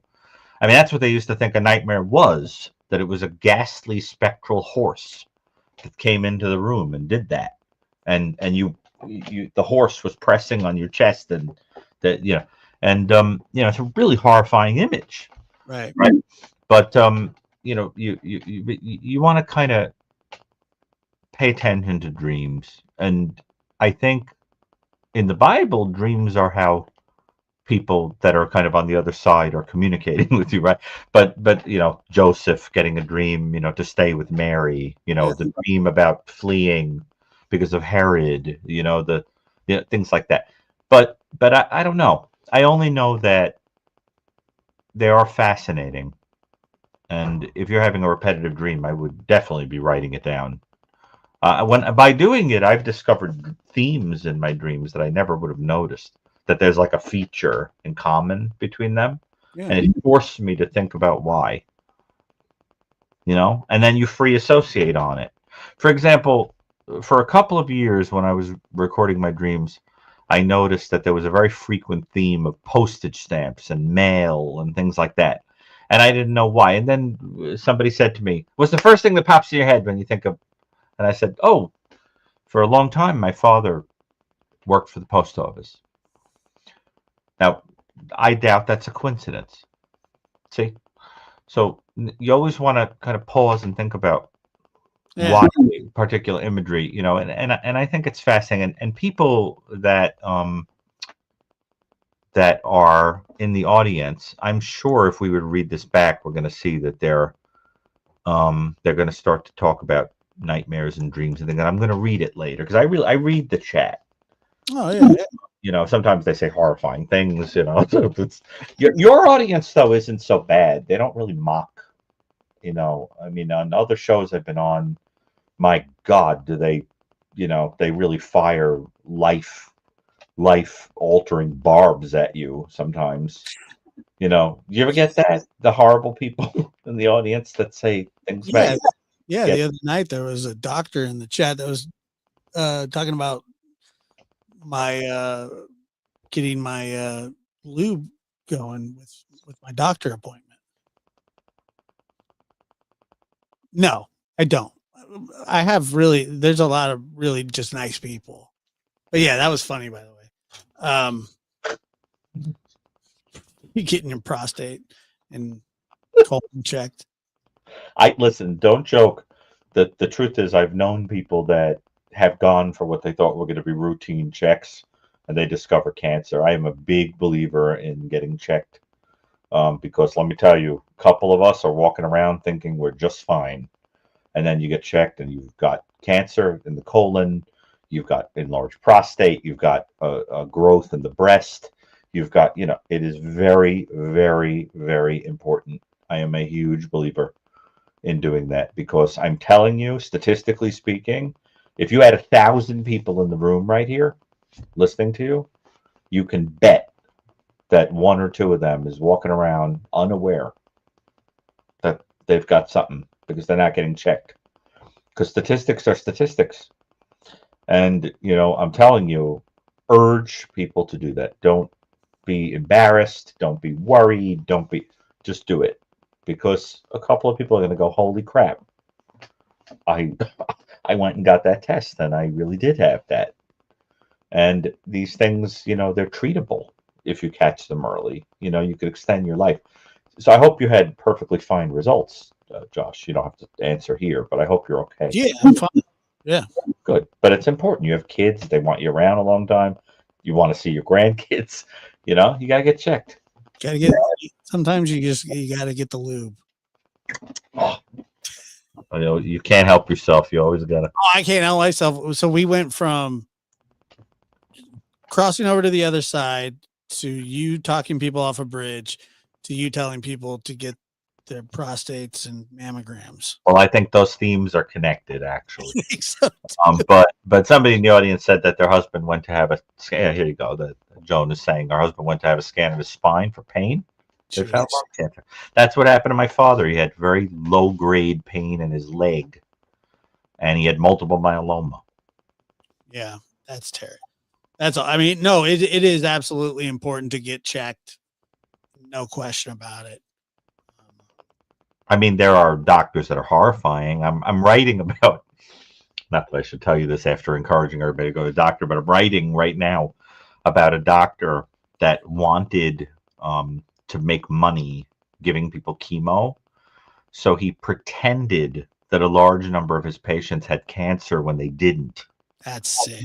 And they were all being given years of chemo. The insurance was being billed, the whole thing. Some of them were preparing for death, you know, telling their loved ones they weren't going to be around much longer. I mean, and no, it's not fiction, Tears Run Dry. It's it's a real case. And, you know, I mean, just think about the darkness of that. And the only motive was money. You know, I have a whole chapter in the book about that where I say, just because doctors wear white doesn't mean they're good. You know, some of them are not good. No, the chat never makes fun of me or anything. Josh scheduled again for next week, even though he had a clean bill of health. Yeah, I enjoyed it. I had a good time. By the way, that is the cutest goat I have ever seen in my life. Is that a goat? That is the cutest thing I've ever seen. Look at its face. Yeah. Isn't it cute?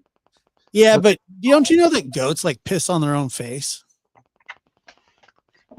They're cute. Look how cute that But goat did you know that? I mean, it's all right. I mean, I'm sure when you were a baby, you pissed on a lot of things. I pissed on some stuff just the other day. You pissed on whole podcasts. Look at how cute that goat is. Look at his little feet. Holy crap. That is the cutest thing. Oh, it says it's called Bronson. friggin' cute. I tell you, the things that we are fascinated with different things. It's quite Well, I think there's been an interesting arc to the conversation. Let's put it that way. But gratefully, most people are not going to find this show on YouTube and watch 3 hours and 30 minutes. So most things are going to get lost in the kind of pool of time. But there are some people who amaze me. They watch this whole thing and they comment like on things that happen at the end of the show. So I'm like, you actually watched that whole thing? yeah. The entire Absolutely. time? Like, you got some troopers that it amazes me. You got a real trooper. By the way, when are you going to recite your Clemency Moore poem? Do I want to hear it anymore? I mean, I could do it tomorrow on Christmas Eve. I mean, how bad is it? I Is don't it think it's something that that I'm bad. gonna be like clutching my pearls and getting the vapors? What is it? It's just direct. Well, it's kind of directed at a few people. It's funny. Well, I mean, is it mean? Yes. Oh, is it against other creators? Yes. Oh, But well, it's funny. I don't know. I'm not going to stop you, but I don't want anything. I won't ruin this show with that. I'll do it tomorrow when Christmas is in high alert. Yeah. And how are you feeling about Christmas? Does it feel like Christmas to you this year? Because it doesn't to me. No, it feels like it's like Right. that here really fast. Well, it's like too warm out, and like nobody has lights up, and it doesn't have the feeling of Christmas. I think, to be honest, a lot of people are pretty worried about the next year, and they don't really feel very much like celebrating. There's a lot of people I know that feel that way, and I think also that there's also this, ever since COVID, it's like this, like every day just kind of like melded together. Like you don't have that quality of being out in the Yeah. elements and feeling the seasons. The temperature is weird now. It's like you get like 80-degree days in November. Like, it's kind of hard to feel it's Christmassy. Yeah. The only thing that really I feel like it. resembles Christmas is just the lights and stuff. But yeah, the weather is, well, it's pouring rain here, so It's like monsoon season. yeah, it's like we have earthquake season, and which is in December, and then we have just like El Nino start. Like it's like we have a jet stream. Yeah. So, but No, but it's all changing, But so. I think though that Christmas, if you don't think of it as a particular day, but as a spirit, the truth is it should always be like that. Should always be thinking about what you think about at Christmas. Christmas has a way of drawing your attention to the particular. It's like Valentine's Day. You should love the person you're with every day, not just the day you bring them a box of chocolates and tell them you love them. But Christmas is more like a spirit than it is a time. It's a change in your nature. And if you think of it that way, it doesn't matter if it's cold out, hot out, with the weather. But I think when you're thinking of it as the particular, that it should be snowy and Yeah. Christmas tunes are on and people are opening presents around the tree. A lot of that is kind of fading as we're experiencing the collapse of so many traditions and things. A lot of that stuff is, kind of. And the other thing is, we keep talking about Christmas, but we have people in the audience that are celebrating Hanukkah. And we also have people in the audience that don't celebrate anything, and that's, so we hope that we don't alienate. Festivus. Right. Festivus for the rest of us. For the rest of us. But I definitely want to kind of wish everybody a happy Hanukkah if they believe in Kwanzaa. And right. It's very important and to be inclusive, I agree. So happy whatever, happy New Year also. But I think it's going to be an interesting New Year. And you remember, Josh, a few months ago, I said to you, I said, you never know what time is going to bring, but just remember, the inventive cruelty of people means that in a couple of months there are going to be new cases we're going to be talking about that are going to blow your mind, that are like horrifying, that you couldn't even. And in that time, what has happened? I mean, everyone's become fixated on, the Mangione case. There's this woman who was immolated on the subway. There have been multiple mass shootings in that period of time. In other words, it just keeps plowing on. You know what I mean? And so what I try to do in these calls is I try to, in these meetings, these whatever we call these podcasts, is I try to draw attention to the idea that even though that darkness is going to keep plowing on, to try to hang on to the things that don't die, that are eternal, that give you peace. And that's what I'm trying to do. So don't take it as glum. No, I can't lie that some dark stuff is going to. I wouldn't be surprised if in the next few days, there's a story in the newspaper that's even more horrible than some of the stuff we've been hearing. no, It just keeps popping. But hang on with dear life to these things that we're talking about: love, the light, friendship, giving, kindness, selflessness, whatever, because that's all there is. And that little raft, you got to hang on to it right now for dear life. I'm very grateful for the people that listen. I'm very grateful for you, Josh, and very grateful to Chris. Very grateful to, and grateful to you guys as well. Yeah, very grateful. I think this time of year, and I just want to say to everybody, I hope everyone has a wonderful holiday. Do some good, like I said last time. Donate. Remember the poor. Make up with somebody you're not talking to. Make use of this time of year, and then you don't have to be gobbled up in the darkness. Let's see what they said. Dr. Gary, you're so right. I had $0 a year to buy a single Christmas present for my daughter. Groceries, gas bill, etc. Taking everything every month doesn't feel like Christmas, right? But the point is that there are things you can give that don't cost money, and that draws your attention to what really matters. All that matters is that the other person understands that you're giving from the heart. And if you say to a person, "I'd give you anything if I could, but I can't afford it," you've given them something. Sure. You tell them that you love them. That's Yep. the whole point. It's not about the money or the size. Remember that the meaning of Christmas is that gifts sometimes come in disguises. If God comes into a stinky manger, then you never know where love is going to show up, where gifts are going to show up. And that's the point, that God can take garbage and turn it into the greatest thing that ever happened. There's no question about that. And what are you doing? Are you going to your mother's for Christmas? I'll be with my family, and there's nowhere else I'd rather be, and Sure. Christmas, and then of course, I think it's important to go to church, and so I'll do that. And I already did that. Oh, you did? You? Oh, yeah, but don't you go on Christmas Day or Christmas Eve? No. Oh, you're not Catholic. I was baptized Catholic as a little boy, but nah, I'm just Baptist, I guess. Yeah. Southern Baptist. Yeah. Then that's okay. But I like Catholics. Then you can't be that Baptist.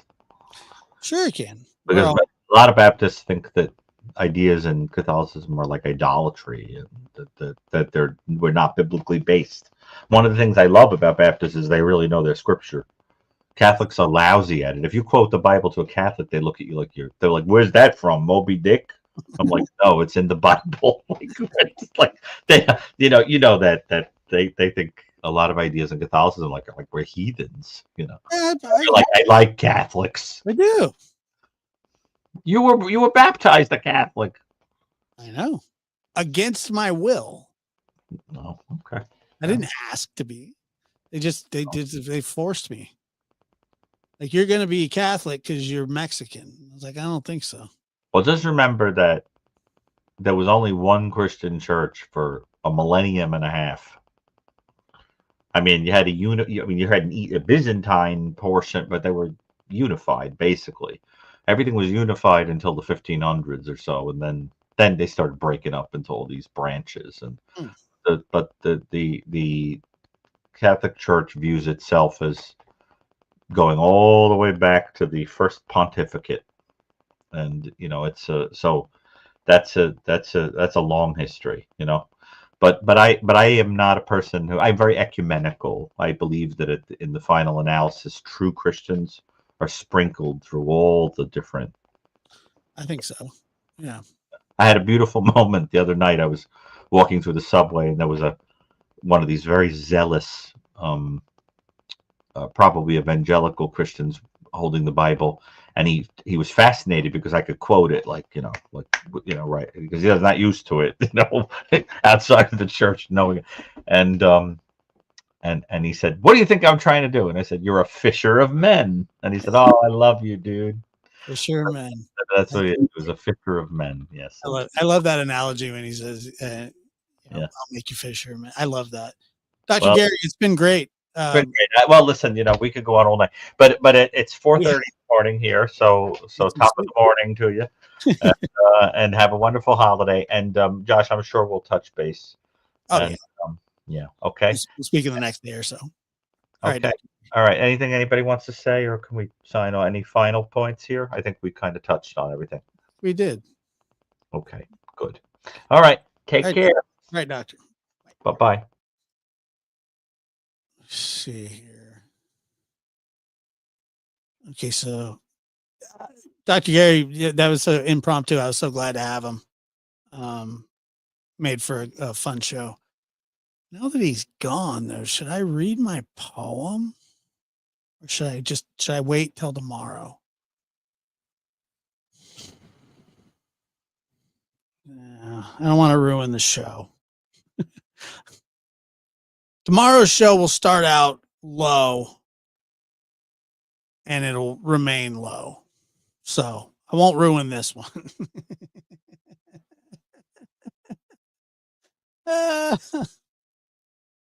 I'll do it tomorrow.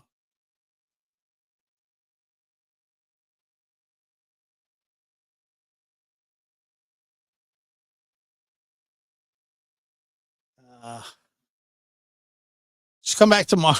I'll read it tomorrow. It's terrible. It's terrible. It's not that terrible, but it would put a damper on the show. So anyway, I'll do it tomorrow. It would put a damper on it, but out of my mind.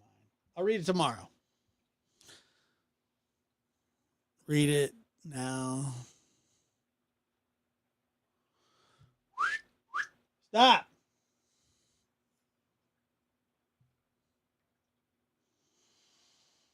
Yeah, tomorrow. Tomorrow. We'll do it. Yeah, we'll do it while we track Santa. There you go. All right, guys. Appreciate you being here. Have a good night.